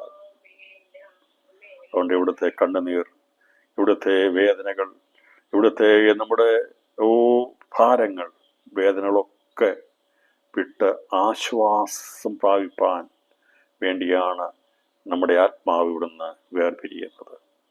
അതുകൊണ്ട് മരണം ഒരു ദുഃഖകരമായ കാര്യമാകുന്ന ദുഷ്ടന്മാർക്കാണ്. അവരുടെ ആശ എല്ലാം തീർന്നു പോകുമ്പോൾ, ദുഷ്ടന്റെ ആശ മരണത്തോടുകൂടി തീർന്നു പോകുമ്പോൾ, നമ്മുടെ ആശയ്ക്ക് ജീവൻ വയ്ക്കുന്നത് മരണാനന്തരമാണ്. മരിച്ചു കഴിയുമ്പോഴാണ് യഥാർത്ഥ ഭക്തന്റെ ജീവിതം യഥാർത്ഥത്തിൽ തുടങ്ങുന്നത്. അതുകൊണ്ട് രാത്രിയിൽ കർത്താവിൽ വന്ന മുഖാന്തരമായി ദുഃഖവും ഭാരവും പ്രയാസവും ഒക്കെ അനുഭവിക്കുന്നുണ്ടെങ്കിൽ തൽക്കാലത്തേക്കേ ഉള്ളൂ. ഇത് കഴിയുമ്പോൾ നിത്യതയുടെ സൗഭാഗ്യത്തിലേക്കാണ് നാം എത്തിച്ചേരുന്നുള്ള വലിയ പ്രത്യാശയോടെ നമ്മുടെ ക്രിസ്ത്യ ജീവിതം സന്തോഷത്തോടെ ജീവിപ്പാൻ ദൈവത്തിൻ്റെ പരിശുദ്ധന്മാർ നമുക്ക് തുണ നൽകട്ടെ എന്ന് ഞാൻ ആഗ്രഹിക്കുകയും പ്രാർത്ഥിക്കുകയും ചെയ്യുന്നു. ഞാൻ ഇത്രമാത്രം ഇതിൻ്റെ ആഴമായ കാര്യങ്ങൾ പറയുന്നത്, ഇവിടെ പലരെയും കുറിച്ച് പറയുമ്പോൾ ഈ ജീവിതത്തെക്കുറിച്ച് അങ്ങ് ഭയങ്കര പ്രയാസത്തോടെയാണ്. അത് ഓരോ ദിവസവും വളരെ സങ്കീർണമായ വിഷയങ്ങൾ വരുമ്പോൾ വളരെ ഭാരപ്പെട്ട് ഞെരുങ്ങിപ്പോകാറുണ്ട്. എന്നാൽ ഇതെല്ലാം കഴിഞ്ഞ് നാം ഇവിടുന്ന് മാറ്റപ്പെട്ട് കഴിയുമ്പോൾ പർദീസിൽ എത്തിയാൽ അവിടെ ഇരുന്ന് എല്ലാം നമുക്ക് ഓർത്ത് സന്തോഷിപ്പാനിടയായി തരും. നമ്മൾ പഠിച്ച ബൈബിൾ ക്ലാസ്സിൽ മറന്നു പോകില്ല കേട്ടോ. നമ്മൾ പാടിയ പാട്ട് മറന്നു പോകുകയില്ല. ഞാൻ നിങ്ങൾ ആരാധിച്ചത് മറന്നു പോകുകയില്ല. നമുക്ക് കൂട്ടായ്മ തന്നവരെ നാം മറന്നു പോകത്തില്ല. മരണാനന്തരവും ഓർമ്മയുണ്ട്, ഓർക്കുവാൻ കഴിയും. നമ്മളെ ഉപദ്രവിച്ചവരെ എവിടെ ഓർക്കണ്ട, നന്മ ചെയ്തവരെ ഓർക്കുവാൻ ദൈവം നമ്മെ സഹായിക്കും. ഇവിടെ എത്തിയപ്പോൾ ഈ ലാസറിന് പലതും പറയുവാനുണ്ടായിരുന്നു. പലതും ഓർത്തു. ഇവനെ ഒന്ന് തിരിഞ്ഞു പോലും നോക്കാത്ത പലപ്പോഴും പുച്ഛിച്ചു പോയവൻ, വ്രണങ്ങൾ കണ്ടവനെ വല്ലാതെ ആക്ഷേപിച്ച് പോയവനായിരുന്നു. പക്ഷേ അവൻ്റെ മനോഹരമായ വിരലുകൾ കണ്ടപ്പോൾ, അവൻ്റെ ആ രൂപത്തെ കണ്ടു കഴിഞ്ഞപ്പോൾ ഇവൻ പറയുകയാണ്, ഇവൻ്റെ അകത്ത് ഇത്രമാത്രം നല്ലൊരു ശരീരമുണ്ടെന്നുള്ളത് അവനറിയത്തില്ലായിരുന്നു. പുറമേയുള്ള നല്ല ശരീരമുള്ളവർക്ക് ഒരുപക്ഷെ അകത്ത് വിരൂപമായിരിക്കുന്ന ഒരു മനുഷ്യനാണ് പാപത്തിൻ്റെതെങ്കിൽ. പുറമേ വിരൂപമായിരിക്കുന്ന ശരീരമാണെങ്കിലും അകത്ത് ആത്മാവിൻ്റെ പ്രചോദനം ലഭിക്കുന്ന ഒരു ശരീരമാണെങ്കിൽ അത് എത്രമാത്രം ശ്രേഷ്ഠകരമായിരിക്കും എന്നുള്ളതും രാത്രി ഇത് ഇവിടെ പഠിപ്പിക്കുകയാണ്, മനസ്സിലാക്കി തരിക. അപ്പോൾ നമ്മുടെ പുറമെയുള്ള മനുഷ്യൻ്റെ സൗന്ദര്യമല്ല, അകമയുള്ള മനുഷ്യനെയാണ് ദൈവം നോക്കിക്കാണുന്നത്. അതുകൊണ്ട് നമുക്ക് ദിവസങ്ങൾ നല്ല അടിസ്ഥാനമിട്ട് പണിത് നമ്മുടെ അകത്തെ മനുഷ്യൻ പുഷ്ടി പ്രാപിക്കണം. പുറമെയുള്ള മനുഷ്യൻ നാൾക്ക് നാൾ ക്ഷയം പ്രാപിക്കുന്നുവെങ്കിലും എൻ്റെ അകമയുള്ള മനുഷ്യൻ നാൾക്ക് നാൾ എന്ത് ചെയ്യുന്നു? പുഷ്ടി പ്രാപിച്ച് തേജസ്സുമേൽ തേജസ് പ്രാപിച്ച് അവൻ്റെ അതേ പ്രതിമയായി രൂപാന്തരപ്പെടുന്നു. അപ്പോൾ ആ രൂപാന്തരപ്പെടുവാനുള്ള ശരീരത്തിൻ്റെ ഒരു ഭാഗമായിട്ടാണ്, ദേഹിയായിട്ടാണ് നാം ഇവിടുന്ന് പോകുന്നത്. അത് നിലനിൽക്കുന്നതായിരിക്കും, മാറ്റമില്ലാത്തതായിരിക്കും. അതായിരിക്കും പുനരുത്ഥാന ശരീരത്തിലേക്ക് ആവസിക്കുന്നത് എന്നുള്ളതാണ് ഇതിൽ നിന്ന് നമുക്ക് മനസ്സിലാക്കാൻ സാധിക്കും. ഇവിടെ നീ വേദന അനുഭവിക്കുന്നു, അത്രയുമല്ല ഞങ്ങൾക്കും നിങ്ങൾക്കും നടുവേ വലിയൊരു പിളർപ്പ് ഉണ്ടാക്കിയിരിക്കുന്നു. വലിയൊരു പിളർപ്പാണ്, വലിയൊരു ദൂരമുണ്ട്, വലിയൊരു ഡിസ്റ്റൻസ് ഉണ്ട്, പിളർപ്പിനെ കുറിച്ച് നമുക്കറിയാമല്ലോ. വലിയ വിശാലമായിരിക്കുന്ന ഒരു ദൂരം ഉണ്ട്. ഇവിടുന്ന് പറയുകയാണ്, ഇവിടെ നിന്ന് നിങ്ങളുടെ അടുക്കൽ കടന്നു വരുവാൻ ഇച്ഛിക്കുന്നവന് കഴിവില്ല, അവിടെ നിന്ന് ഞങ്ങളുടെ അടുക്കൽ കടന്നു വരുവാനും പാടില്ല എന്ന് പറഞ്ഞു. ഇതിൽ നിന്നൊരു വ്യക്തമായ കാര്യം, മരിച്ചതിന് ശേഷമായി നമ്മുടെ ആരുടെയും ആഗ്രഹങ്ങൾക്കനുസരിച്ച് പോയി ഒന്നും ചെയ്യാൻ പറ്റുന്ന സ്ഥലത്തേക്കല്ല എത്തുന്നത്. അവിടുത്തെ നിയമങ്ങൾ എന്താണോ അതിനനുസരിച്ചുള്ള ഒരു ജീവിതത്തിലേക്ക് നാം ആയിത്തീരും. പറയാം, പരദീസയുള്ള ബന്ധത്തിൽ അവിടെയുള്ള സന്തോഷകരമായ അവസ്ഥയിലേക്ക് നാം പ്രവേശിക്കപ്പെടുമ്പോൾ ഈ യാതനാസ്ഥലത്തും നരകത്തിൽ പോയ ആളെ കുറിച്ച് ഇവിടെ പറഞ്ഞിട്ടില്ല. യാതനാസ്ഥലത്ത് കിടക്കുന്നവൻ്റെ ആഗ്രഹമാണ് എങ്ങനെയെങ്കിലും ഒന്ന് അവിടുന്ന് ആരെങ്കിലും ഇങ്ങോട്ട് വന്ന് സംസാരിച്ച്, ഇന്നിപ്പോൾ ഒരൊറ്റയാണ് വീട്ടിൽ കയറ്റത്തില്ല അല്ലേ? സുവിശേഷമൊക്കെ പറയാൻ ചെല്ലുമ്പോൾ, ഒരു ട്രാക്റ്റുമായിട്ട് ചെല്ലുമ്പോൾ വേണ്ട എന്ന് പറഞ്ഞുകൊണ്ട് പടിയടയ്ക്കും, കടകടയ്ക്കും. ശ്രദ്ധിച്ചു, ഇന്ന് ഇവിടുന്ന് കടകടയ്ക്കാൻ എളുപ്പമാണ്. പക്ഷേ വിചാരിക്കും എൻ്റെ ആവശ്യമില്ലെന്ന്. സുവിശേഷത്തിൻ്റെ ആവശ്യമില്ല, യേശുവിൻ്റെ ആവശ്യമില്ലെന്ന്. പക്ഷെ ഇതുപോലെ വിചാരിച്ചെന്നായിരുന്നു അവൻ വിചാരിച്ചു ഇവര് ഇവിടെ വേണ്ട എന്നുള്ള ചിന്താഗതിയായിരുന്നെങ്കിൽ അവിടെ ചെന്നിട്ട് പറയുക, ആശ്വാസമുള്ളവനെ ഇങ്ങോട്ട് നയിക്കാമോ എന്ന്. എന്നെ കേൾക്കുന്ന ആരെങ്കിലും ഇതുവരെ സുവിശേഷത്തെ അംഗീകരിച്ചിട്ടില്ല എങ്കിൽ, ഇതുവരെ ക്രിസ്തു മുഖാന്തരമുള്ള പാപിയായ മനുഷ്യൻ മടങ്ങി വരാനുള്ള ദൈവം തന്നിരിക്കുന്ന സ്വാതന്ത്ര്യം ഉപയോഗിച്ചിട്ടില്ല എങ്കിൽ, അവസാന ശ്വാസം വരാനുള്ള സ്വാതന്ത്ര്യമുണ്ട്. എന്നാൽ ഇവിടുന്ന് ശ്വാസം വിട്ട് കഴിഞ്ഞാൽ പിന്നീട് ഒരുപാട് ആഗ്രഹിക്കും കേട്ടോ, ഒരു ട്രാക്റ്റ് കിട്ടുവാൻ, ഒരു സുവിശേഷകനടുത്ത് വരുവാൻ, ഒരു മാറ്റം വരുവാൻ ആഗ്രഹിക്കും. പക്ഷേ വഴി അടയപ്പെടും. ഇന്നിവിടെ വഴി അടയ്ക്കാൻ സാധിക്കും, കഥകടച്ചു മാറ്റാൻ സാധിക്കും. പക്ഷേ എത്രയോ ആത്മാക്കൾ യാതനാ സ്ഥലത്തും നരകത്തിലും കിടന്ന് ദുഃഖിക്കുകയാണ്. അന്ന് ഞാനത് ചെവിക്കൊണ്ടിരുന്നെങ്കിൽ, അന്ന് ഞാൻ അനുവദിച്ചു കൊടുത്തിരുന്നെങ്കിൽ, യേശു കർത്താവ് ലോകത്തിൽ വന്ന് എന്നെ സ്വതന്ത്രമാക്കാൻ വേണ്ടിയാണ്, പാതാളത്തിന്റെ വേദനയിൽ നിന്ന്, പാതാള പാശങ്ങൾ അഴിക്കാൻ വേണ്ടിയാണ്, നരകത്തിന്റെ വേദനയിൽ നിന്ന് വിടുവിക്കാൻ വേണ്ടിയാണ് യേശു നമുക്ക് വേണ്ടി പാതാള വേദന അനുഭവിച്ചത്. അവൻ മരണത്തിന്റെ വേദന അനുഭവിച്ചത് നമ്മെ സ്വതന്ത്രമാക്കുവാനായിരുന്നു എന്നുള്ളത് ശ്രദ്ധിക്കാത്ത ആരെങ്കിലും ഇന്ന് അതിനെ നിസ്സാരമായി കണക്കാക്കി അത് ആ വാതിൽ കൊട്ടി അടയ്ക്കുന്നുണ്ടെങ്കിൽ, എൻ്റെ ഹൃദയ കൃപാട് തുറക്കുവാൻ ഇന്ന് ദൈവത്തിന്റെ പരിശുദ്ധാത്മാവ് നമ്മോട് ദൂതറിയിക്കുകയാണ്. അതുകൊണ്ട് പ്രിയപ്പെട്ടവരെ, ഇവിടെ പറയുകയാണ്, അങ്ങോട്ടും വരാൻ കഴിയത്തില്ല, ഇങ്ങോട്ടും വരാൻ കഴിയത്തില്ല. എൻ്റെ അർത്ഥം, ഭൂമിയിലെ സുവിശേഷമാണ് ഒരിവിടം കൊണ്ട് തീരും, ഇവിടുത്തെ മറ്റുള്ളവർക്ക് വേണ്ടി പ്രാർത്ഥന ഇവിടം കൊണ്ട് തീരും. അവിടെ ഇരുന്ന് പിന്നെ കുത്തിയിരുന്ന് പ്രാർത്ഥിച്ചിട്ട് യാതൊരു കാര്യവുമില്ല എന്നാ പറയും. ഇവിടെ പ്രാർത്ഥിച്ചോണം, ഇവിടെ ഉപവസിച്ചോണം, ഇവിടെ കരുതിക്കോണം, ഇവിടെ നാം ഷെയർ ചെയ്ത് കൊള്ളണം, ഇവിടെ മറ്റുള്ളവർക്ക് വേണ്ടി ഇടിവ് നിൽക്കണം. ഇതുവരെ രക്ഷിക്കപ്പെടാത്ത തലമുറകളുണ്ടെങ്കിൽ അവർക്ക് വേണ്ടി കരഞ്ഞു പ്രാർത്ഥിക്കണം. ദൈവമേ, ഈ ദിവസങ്ങളിൽ അവരുടെ ഹൃദയങ്ങളെ തുറക്കാൻ നമുക്ക് ആത്മാർത്ഥമായി പറയുകയാണ്. ഇവിടുന്ന് അങ്ങോട്ട് വന്ന് എന്നെ ആശ്വസിപ്പിക്കാനോ, സുവിശേഷം പറഞ്ഞ് സന്തോഷിപ്പിക്കാനോ, പാട്ടുപാടി നിന്നെ ആനന്ദിപ്പിക്കുവാനോ ആരാധിപ്പിക്കാനോ ഒന്നും കഴിയത്തില്ല കുഞ്ഞെ. അതെല്ലാം കഴിഞ്ഞു പോയി മകനെ, ഉടൻ കൊണ്ട് തീർന്നു പോയി. ഭൂമിയിലായിരുന്നപ്പോൾ എൻ്റെ സാവകാശം ഉണ്ടായിരുന്നു, പക്ഷെ ഇനി ആരും വരത്തില്ല.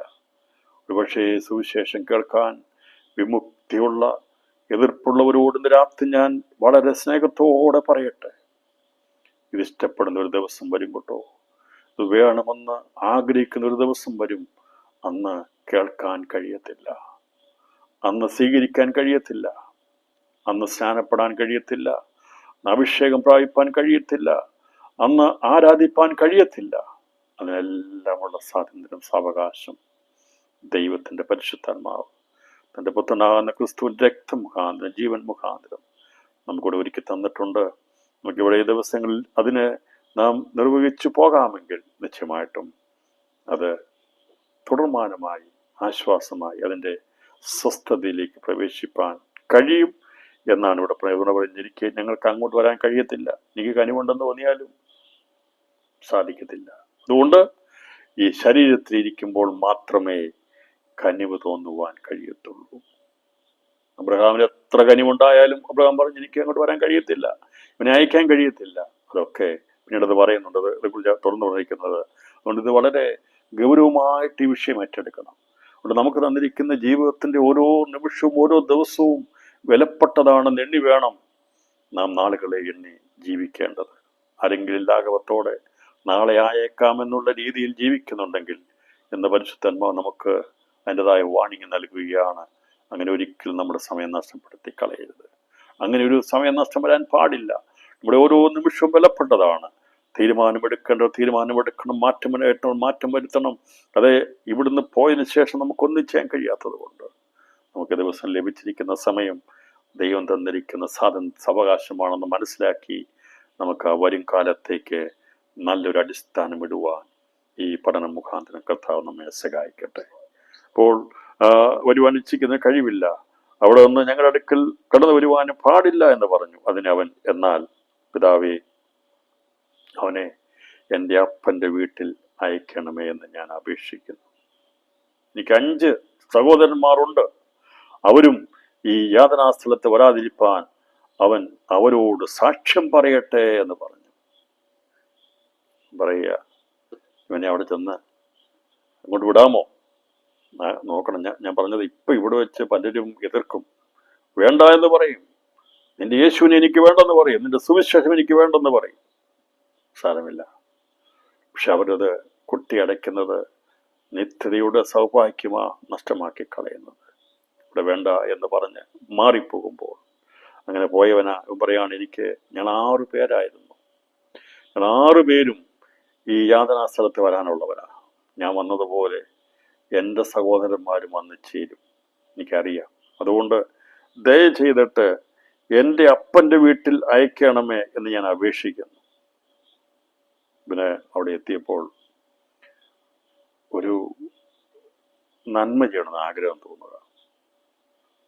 അവനെ കൊണ്ട് പറ്റത്തില്ല. അവൻ റിക്വസ്റ്റ് ചെയ്യുക, അവിടെ ചെന്ന് അവൻ യാചിക്കുകയാണ്, പ്രാർത്ഥിക്കുക. ഇവിടെ പ്രാർത്ഥിക്കേണ്ടവന് പ്രാർത്ഥിച്ചോണം, അവിടെ ചെന്ന് യാചിക്കാനും പ്രാർത്ഥിക്കാനും ഉള്ള സമയമില്ല. അവിടെ ചെന്നിട്ട് കെഞ്ചുക, ആദ്യ സമയത്തേക്കുള്ളൂ, കുറച്ച് കഴിയുമ്പോൾ എല്ലാം മാറും കേട്ടോ. ചെന്ന് വീഴുന്ന സമയത്തേക്കുള്ളൂ. കുറച്ച് കഴിയുമ്പോൾ മറുപടി ഒന്നും കിട്ടാതെ വരുമ്പോൾ മൗനതയിലേക്ക് മാറിപ്പോകും.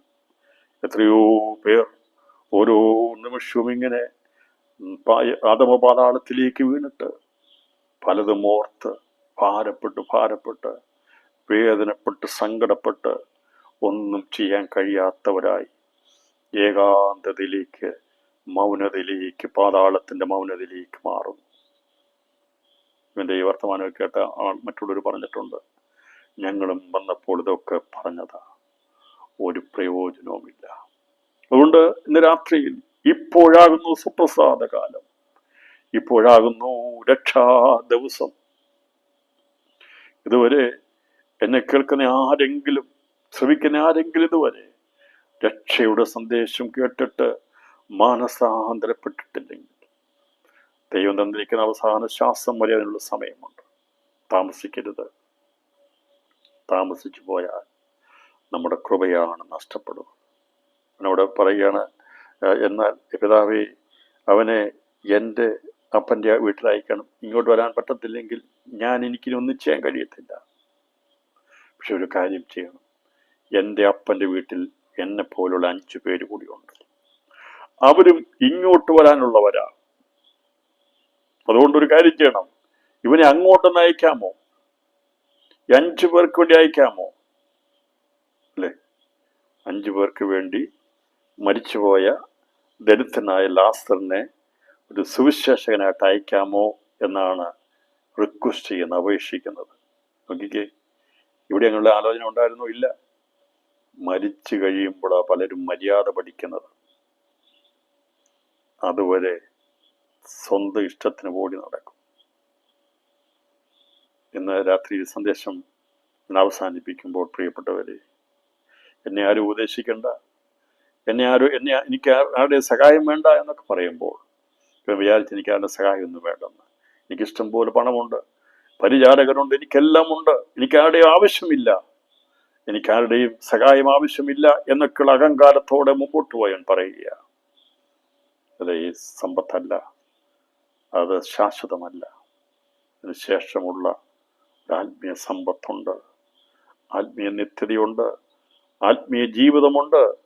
അതുകൊണ്ട് മരണാനന്തര ഒരു ജീവിതമുണ്ട് എന്നുള്ളത് സത്യവും യാഥാർത്ഥ്യമായതുകൊണ്ട് ദൈവം ആ സൗഭാഗ്യത്തിലേക്ക് പ്രവേശിക്കുവാനുള്ള വഴിയും ഒരുക്കിയിട്ടുണ്ട്. ആ വഴിയിലൂടെ സഞ്ചരിക്കണമെന്നാണ് ഇവിടെ ഈ സന്ദേശത്തോട് ദൈവ കർത്താവായ യേശു ക്രിസ്തു നമ്മളെ പ്രബോധിപ്പിച്ചിരിക്കുന്നത്. അപ്പം കാര്യങ്ങളൊക്കെ പറഞ്ഞു കൊടുത്തു. വീടിനെ കുറിച്ച് അറിയാം. മരിച്ചു കഴിഞ്ഞാൽ വീട്ടുകാരെ മറന്നു പോകത്തൊന്നുമില്ല കേട്ടോ. കുറച്ച് കഴിയുമ്പം ജീവനോടിരിക്കുന്നവർ മറന്നു പോകും. മരിച്ചവരെ ആദ്യം കുറച്ച് ദിവസമൊക്കെ ഓർക്കും, പിന്നെ അത് മരിച്ച ദിവസങ്ങളായിട്ട് ഓർക്കും. പിന്നെ ഇത്ര എന്ന് പറഞ്ഞാൽ ആ ദിവസം ഓർക്കും. കുറച്ച് കഴിയുമ്പോൾ മറന്നു പോകും. ഇതൊക്കെ സ്വാഭാവികം. നമുക്കിപ്പോൾ മരിച്ചു പോയാൽ നമ്മുടെ അപ്പനെയൊക്കെ എന്ന് ഓർത്തിരിക്കാൻ പറ്റുമോ? ഇല്ല, പറ്റത്തില്ല. പക്ഷെ അവിടെ ചെല്ലുമ്പോൾ ഓർക്കുന്നു, എല്ലാം ഓർക്കും. വീട്ടാരൊക്കെ ഉണ്ട്, എന്തൊക്കെയുണ്ടെന്നൊക്കെ ചിന്തിക്കും. പക്ഷേ ഇതിന് മുമ്പ് പുള്ളിയുടെ കൂട്ടത്തിൽ പോയവരൊക്കെ ഉണ്ട്. പക്ഷെ അവിടെ ഒന്നും മിണ്ടാതെ കിടക്കുക, ഒന്നും മിണ്ടാൻ പറ്റത്തില്ല. പിന്നെ സംസാരിക്കാൻ പറ്റുന്നത് ഈ മീതെയുള്ള അബ്രഹാമിയുടെ കൂട്ടരോട്, കാരണം അവിടെ സംസാരിച്ചൊരു കാര്യമുള്ളൂ. ഞാൻ പറഞ്ഞത്, ഇവിടെ ഇദ്ദേഹം സംസാരിക്കുന്നത് അബ്രഹാമിനെ നോക്കി എന്തെങ്കിലും ഒരു വിടുതൽ കിട്ടുമെങ്കിൽ അതായിക്കോട്ടെ, ബാക്കിയുള്ളവരോട് സംസാരിച്ച കാര്യമില്ല, അവർ ഇതുവിനേക്കാൾ കിടക്കുക. നമ്മളും അങ്ങനെയല്ലേ ചോദിക്കുകയുള്ളൂ. അതുകൊണ്ടാണ് അവരോട് സംസാരിക്കാത്തത്. കൂട്ടത്തിൽ പോയ ആൾക്കാരുണ്ട്, അവിടെ എൻ്റെ സ്വന്തക്കാരൊക്കെ കിടപ്പുണ്ട്, അവിടെ അവനെപ്പോലുള്ള ആൾക്കാർ അവിടെ കിടപ്പുണ്ട്. പക്ഷെ അവരോട് സംസാരിച്ചിട്ട് കാര്യമില്ല. സംസാരിക്കാൻ പറ്റിയത് മീതെയുള്ള പാതാളമാകുന്ന അബ്രഹാമിന് മടിയിരിക്കുന്നവനെ കണ്ടിട്ട് പറയുക, നിങ്ങൾക്ക് മാത്രമേ എന്തെങ്കിലും ചെയ്യാൻ കഴിയത്തുള്ളൂ. രാത്രിയിൽ നമ്മളേറ്റവും ബോഷന്മാരെന്ന് പറയുമ്പോൾ, ലോകത്തിൽ ഒന്നിനും കൊള്ളാത്തതെന്ന് പറയുമ്പോൾ, മരണാനന്തരം ഇപ്പോഴത്തെ ജ്ഞാനികൾക്ക് മനസ്സിലാകും അന്നത്തെ ബോഷന്മാർ ജ്ഞാനികളാണെന്ന്. രാത്രിയത്തെ ഒരു കലമുയർത്തി സ്തോത്രം ചെയ്യാൻ സാധിക്കും. സത്യദൈവത്തിന് പിന്നാലെ ഇറങ്ങി തിരിച്ചപ്പോൾ ഒരുപാട് പേര് പറഞ്ഞില്ലേ, നീ മടയനാ, നീ ബോഷനാ, നിനക്ക് ജ്ഞാനമില്ല, വിവേകമില്ല എന്ന് പറഞ്ഞില്ലേ? അത് അനേകര് പറഞ്ഞിട്ടുണ്ട്. നഷ്ടപ്പെട്ടു പോയെന്ന് പറഞ്ഞിട്ടുണ്ട്. പക്ഷേ ഇന്നത്തെ ബോഷന്മാർ എന്ന് വിചാരിക്കുന്നവർ യഥാർത്ഥമായ ദൈവഭയമുള്ളവർ ജ്ഞാനികളാണെന്ന് മനസ്സിലാക്കിയെടുക്കുന്ന ഒരു ദിവസം ഉണ്ട്. അത് ഇവന് മനസ്സിലായി. എൻ്റെ പടിപ്പടക്കിൽ കിടന്ന അവനെ ഞാൻ വിചാരിച്ചവനൊന്നുമില്ലാത്തവനാ, ബോഷനാ, ഒരു കഴിവില്ലാത്ത, എവിടെയെങ്കിലും പോയി ചത്ത പോലെ എന്ന് ഞാൻ വിചാരിച്ചതാ. പക്ഷേ അവൻ ജ്ഞാനിയായിരുന്നു, ഞാൻ ബോഷനായിരുന്നില്ല. അതുകൊണ്ട് പ്രിയപ്പെട്ടവരെ, ദൈവത്തെ സ്നേഹിക്കുന്ന, ദൈവത്തിന് നിൽക്കുന്ന ക്രിസ്തുവിനെ സ്നേഹിക്കുന്ന നമ്മൾ ലോകത്തിൻ്റെ ബോഷന്മാരായിരിക്കാം. നമ്മൾ ആരാണെന്നുള്ളത് വെളിപ്പെടുത്തുന്ന ഒരു ദിവസമുണ്ട്. അനേകര് മരിച്ചു കഴിയുമ്പോഴാണ് മനസ്സിലാകുന്നത്, ഇറങ്ങി തിരിച്ച് വിശ്വാസം നിലനിന്ന് തന്ന ട്രാക്റ്റ് ഒന്ന് വാങ്ങിച്ചിരുന്നെങ്കിൽ, അന്ന് ആ പറഞ്ഞ ഉപദേശം ഒന്ന് കേട്ടിരുന്നെങ്കിൽ, അന്ന് യേശുവിനെ സ്വന്തം രക്ഷിതാവായി സ്വീകരിക്കാൻ കഴിഞ്ഞിരുന്നെങ്കിൽ, അന്ന് എനിക്കൊന്ന് സ്നാനപ്പെടാൻ കഴിഞ്ഞിരുന്നെങ്കിൽ, അന്ന് സത്യകൂട്ടായ്മയ്ക്കൊന്ന് പോകാൻ കഴിഞ്ഞിരുന്നെങ്കിൽ എന്ന് ഓർക്കുന്ന ഒരു ദിവസമുണ്ട്. അതുകൊണ്ട് അത് ഓർമ്മയായി തീരാതിരിക്കാൻ, നമ്മുടെ ജീവിതത്തെ അനുഭവമായി തീരുവാൻ ഈ സത്യവചനമായിരിക്കും ക്രിസ്തു യേശുവിടെ അറിയിക്കുന്ന സാക്ഷ്യം, അത് ദിവസങ്ങളിൽ പ്രമാണിക്കുവാൻ ആയിരങ്ങളുടെ പതിനായിരങ്ങളുടെ കോടികളുടെ കണ്ണുകൾ തുറക്കപ്പെടുവാൻ വേണ്ടിയാണ് നാം പ്രാർത്ഥിക്കുന്നത്. യാഥാർത്ഥ്യമായതുകൊണ്ടാണ് നമ്മെ പലപ്പോഴും ആട്ടി ഓടിക്കുമ്പോഴും, കഥ കൊട്ടി അടയ്ക്കുമ്പോഴും, പട്ടികളെ അഴിച്ചുവിടുമ്പോഴും എല്ലാം പിന്നെയും ദൈവമായിട്ട് വഴികളിൽ കൂടി ചെല്ലുന്നത്, ടി വിയിലൂടെയും റേഡിയോയിലൂടെ കൂടിയൊക്കെ പറയുന്നത്, ഇവിടെ എന്തെങ്കിലും സമ്പത്ത് ഉണ്ടാക്കാൻ വേണ്ടിയുള്ള ഉദ്ദേശത്തോടെ ഉണ്ടെങ്കിൽ അവരത് ചെയ്യുമ്പോഴും ദൈവം അനുവദിച്ചു കൊടുക്കുന്നത് എങ്ങനെ പറഞ്ഞുകൊള്ളട്ടെന്നുള്ളത് വിചാരിച്ചുകൊണ്ടാണ്. സത്യസന്ധമായി ക്രിസ്തുവിൻ്റെ സുവിശേഷം ഇവിടെ സമ്പത്തുണ്ടാക്കാനുള്ളതല്ല, അത് മനുഷ്യനെ രക്ഷിക്കാൻ വേണ്ടിയുള്ളതാണ്. ഇന്ന് രാത്രിയിൽ പ്രിയപ്പെട്ടവരെ, നമ്മുടെ അകത്തും ആ ക്രിസ്തുവിനെ കുറിച്ചുള്ള സാക്ഷ്യം നാം ജീവനോടിരിക്കുമ്പോൾ പറയണം. അബ്രഹാം പറഞ്ഞു, ഇനി ഇവൻ പോയി സുവിശേഷം പറയത്തില്ല. അതൊക്കെ അവൻ അവിടെ ചെയ്യേണ്ടത് ചെയ്തു. ഇനി അവൻ സാക്ഷ്യം പറയാൻ പോകത്തില്ല. ഇനി അവൻ ഇവിടെ വന്ന് പറയുന്നത് അവൻ്റെ ജീവിതത്തിൻ്റെ സാക്ഷിയോടെ പറയാണ്. ആ സാക്ഷ്യം അവരോട് സാക്ഷ്യം പറയട്ടെ എന്ന് പറഞ്ഞു. അബ്രഹാമിനോട് അവർക്ക് മോശയും പ്രവാചകന്മാരും ഉണ്ടല്ലോ, അവരുടെ വാക്ക് അവർ കേൾക്കട്ടെ എന്ന് പറഞ്ഞു. അതിനവൻ, അല്ലല്ല അബ്രഹാം പിതാവേ, മരിച്ചവരിൽ നിന്ന് ഒരുത്തൻ എഴുന്നേറ്റ് അവരുടെ അടുക്കൽ ചെന്ന് എങ്കിൽ അവർ മാനസാന്തരപ്പെടുമെന്ന് പറഞ്ഞു. ഇവിടെ പ്രശ്നം മാനസാന്തരമാണ്. എനിക്ക് മാനസാന്തരപ്പെടാൻ കഴിഞ്ഞില്ല. അതുകൊണ്ട് കഥ പറഞ്ഞത്, മാനസാന്തരപ്പെട്ട് സുവിശേഷത്തിൽ വിശ്വസിപ്പി. മാനസാന്തരപ്പെടാതെ സുവിശേഷത്തെ വിശ്വസിപ്പാൻ കഴിയില്ല. കർത്താവിന്റെ സന്ദേശം അതായിരുന്നു. ന്യായപ്രമാണവും പ്രവാചകന്മാരിൽ അവസാന പ്രവാചനായിരിക്കും, ന്യായപ്രവാചനായിരിക്കുന്ന യോഹന്നാൻ വിളിച്ചു മാനസാന്തരപ്പെടണം, ദൈവരാജ്യം സമീപിച്ചിരിക്കുന്നു പറഞ്ഞു. ഇതവൻ കേട്ടിട്ടുള്ളതാ. പക്ഷേ ആ പ്രവാചകന്മാർ പറഞ്ഞതിനെ കേട്ടില്ല. മോശയും പ്രവാചകന്മാരും ഉണ്ടല്ലോ, അവരുടെ വാക്ക് അവർ കേൾക്കട്ടെ. നീ കേൾക്കാത്തതുപോലെ തന്നെ അവരും കേൾക്കത്തില്ല. ഇനി ഇവിടുന്ന് മരിച്ചിട്ട് ഒരുവൻ അവിടെ ചെന്ന് പറഞ്ഞാലും വിശ്വസിക്കത്തില്ല. കാരണം മോശയും പ്രവാചകന്മാരും മരിച്ചുപോയതാ. പക്ഷേ അവരിലൂടെ സംസാരിച്ച വചനങ്ങൾ ജീവന്റെ വചനമാ. അത് മരിച്ചവന്റെ വാക്കുകളല്ല, ദൈവത്തിന്റെ വചനമാ. ദൈവത്തിന്റെ വചനത്തെ വിശ്വസിക്കുന്നില്ലെങ്കിൽ മരിച്ചവരിൽ ഒരുത്തൻ എഴുന്നേറ്റ് എന്നാലും വിശ്വസിക്കത്തില്ലെന്നായില്ല പറഞ്ഞിട്ട് അർത്ഥം. നിനക്ക് മോശയും അബ്രഹാമും ഒക്കെ നിസ്സാരമായിരുന്നു, ഒന്നുമല്ലായിരുന്നു. പക്ഷേ അവർ സംസാരിച്ച് അവർ എഴുതി വെച്ചിരുന്ന വചനങ്ങളൊക്കെ എൻ്റെ വചനമാ, ജീവന്റെ വചനമാ, ദൈവത്തിന്റെ വചനമാ. അതിനെ അവഗണിച്ചു കഴിഞ്ഞാൽ ഇനി മോശ ചെന്ന് പ്രസംഗിച്ചാലും അബ്രഹാം ചെന്ന് പ്രസംഗിച്ചാലും ലാസർ ചെന്ന് പ്രസംഗിച്ചാലും അവരംഗീകരിക്കത്തില്ല. ദൈവവചനം കേട്ട് മാനസാന്തരപ്പെടാത്തവന്റെ അടുത്ത് ഈ ലോകത്തിൽ ആര് വന്ന് പറഞ്ഞാലും ഒരു കേൾക്കത്തില്ല. അതുകൊണ്ട് പ്രിയപ്പെട്ടവരെ, ഇവിടെ പറയുന്ന പ്രവാചകന്മാരുണ്ടല്ലോ, അവിടെ വാക്ക് അവർ കേൾക്കട്ടെ എന്ന് പറഞ്ഞു. അതിനവൻ അല്ലല്ല, അബ്രഹാം പിതാവെ മരിച്ചവരിൽ നിന്ന് ഓരോരുത്തൻ്റെ എഴുന്നേറ്റ് അവിടെ അടുക്കൽ ചെന്നുവെങ്കിൽ അവർ മാനസാന്തരപ്പെടുമെന്ന് പറഞ്ഞു. അവനവനോട് അവർ മോശയുടെയും പ്രവാചകന്മാരുടെയും വാക്ക് കേൾക്കാഞ്ഞാൽ മരിച്ചവരിൽ നിന്ന് ഒരുത്തൻ എഴുന്നേറ്റ് ചെന്നാലും വിശ്വസിക്കുകയില്ല എന്ന് ഞാൻ പറഞ്ഞു എന്ന് പറഞ്ഞു. കർത്താവ് പറഞ്ഞത്, യേശു ക്രിസ്തു മരിച്ചടക്കൂടെ ഉയർത്തെഴുന്നേറ്റ് മൂന്നാമത്തെ ദിവസം ഉയർത്തെഴുന്നേറ്റ് ശേഷമായി ഞാൻ യേശു ആണ് എന്ന് പറഞ്ഞുകൊണ്ട് അതിലൂടെ നടന്ന് പ്രസംഗിച്ചാലും കർത്താവ് പറഞ്ഞു, ഈ ജനം അവനെ അംഗീകരിക്കത്തില്ല. അവർ പറയും ഇതൊക്കെ വേഷം കിട്ടി വന്നതെന്ന് പറയും. ഇന്നാണെ പറയും ആർട്ടിഫിഷ്യൽ AI എന്ന് പറയും. അതുകൊണ്ട് കർത്താവ് പറഞ്ഞു, മരിച്ചവർ ചെന്നാലും അങ്ങനെയല്ലേ, മരിച്ചൊരുത്തൻ വന്ന് പറഞ്ഞാൽ പോലും ആ സാക്ഷി അവർ കേൾക്കത്തില്ല എന്നുള്ളത് പറഞ്ഞതുപോലെ രാത്രി ഞാൻ സന്ദേശം അവസാനിപ്പിക്കുമ്പോൾ ജീവനോടിരിക്കുന്ന സമയത്താണ് മാനസാന്തരത്തിന്റെ സമയം. നമ്മുടെ സമയത്ത് നിർവ്വയം കളയുന്നുണ്ടോ? ഈ പഠന മുഖാന്തരമായിട്ട് നമ്മുടെ സമയത്തെക്കുറിച്ച് നമുക്കൊരു ചിന്തയുണ്ടോ? എന്തിനു വേണ്ടിയാണ് നാം ജീവിക്കുന്നത്? എന്താണ് നമ്മുടെ ഭാവിയെക്കുറിച്ചുള്ള ആകുലതകൾ എന്തൊക്കെയാണ്? നാം എന്താകാനാണ് ആഗ്രഹിക്കുന്നത്? ഇന്ന് രാത്രിയിൽ വചനത്തിന് മുമ്പാകെ സമർപ്പിക്കാൻ കഴിയുമോ? കർത്താവേ, നിങ്ങളുടെ വചനം അബ്രഹാമും മോശയും പ്രവാചകന്മാരും പറഞ്ഞത് അതക്ഷരം പോലെ നിവൃത്തിയാകുവാൻ ലോകത്തിലേക്ക് യേശു കർത്താവ് ലോകത്തിൽ വന്നു. കർത്താവെ, അങ്ങ് വന്ന് ഞങ്ങളോട് സംസാരിച്ചു.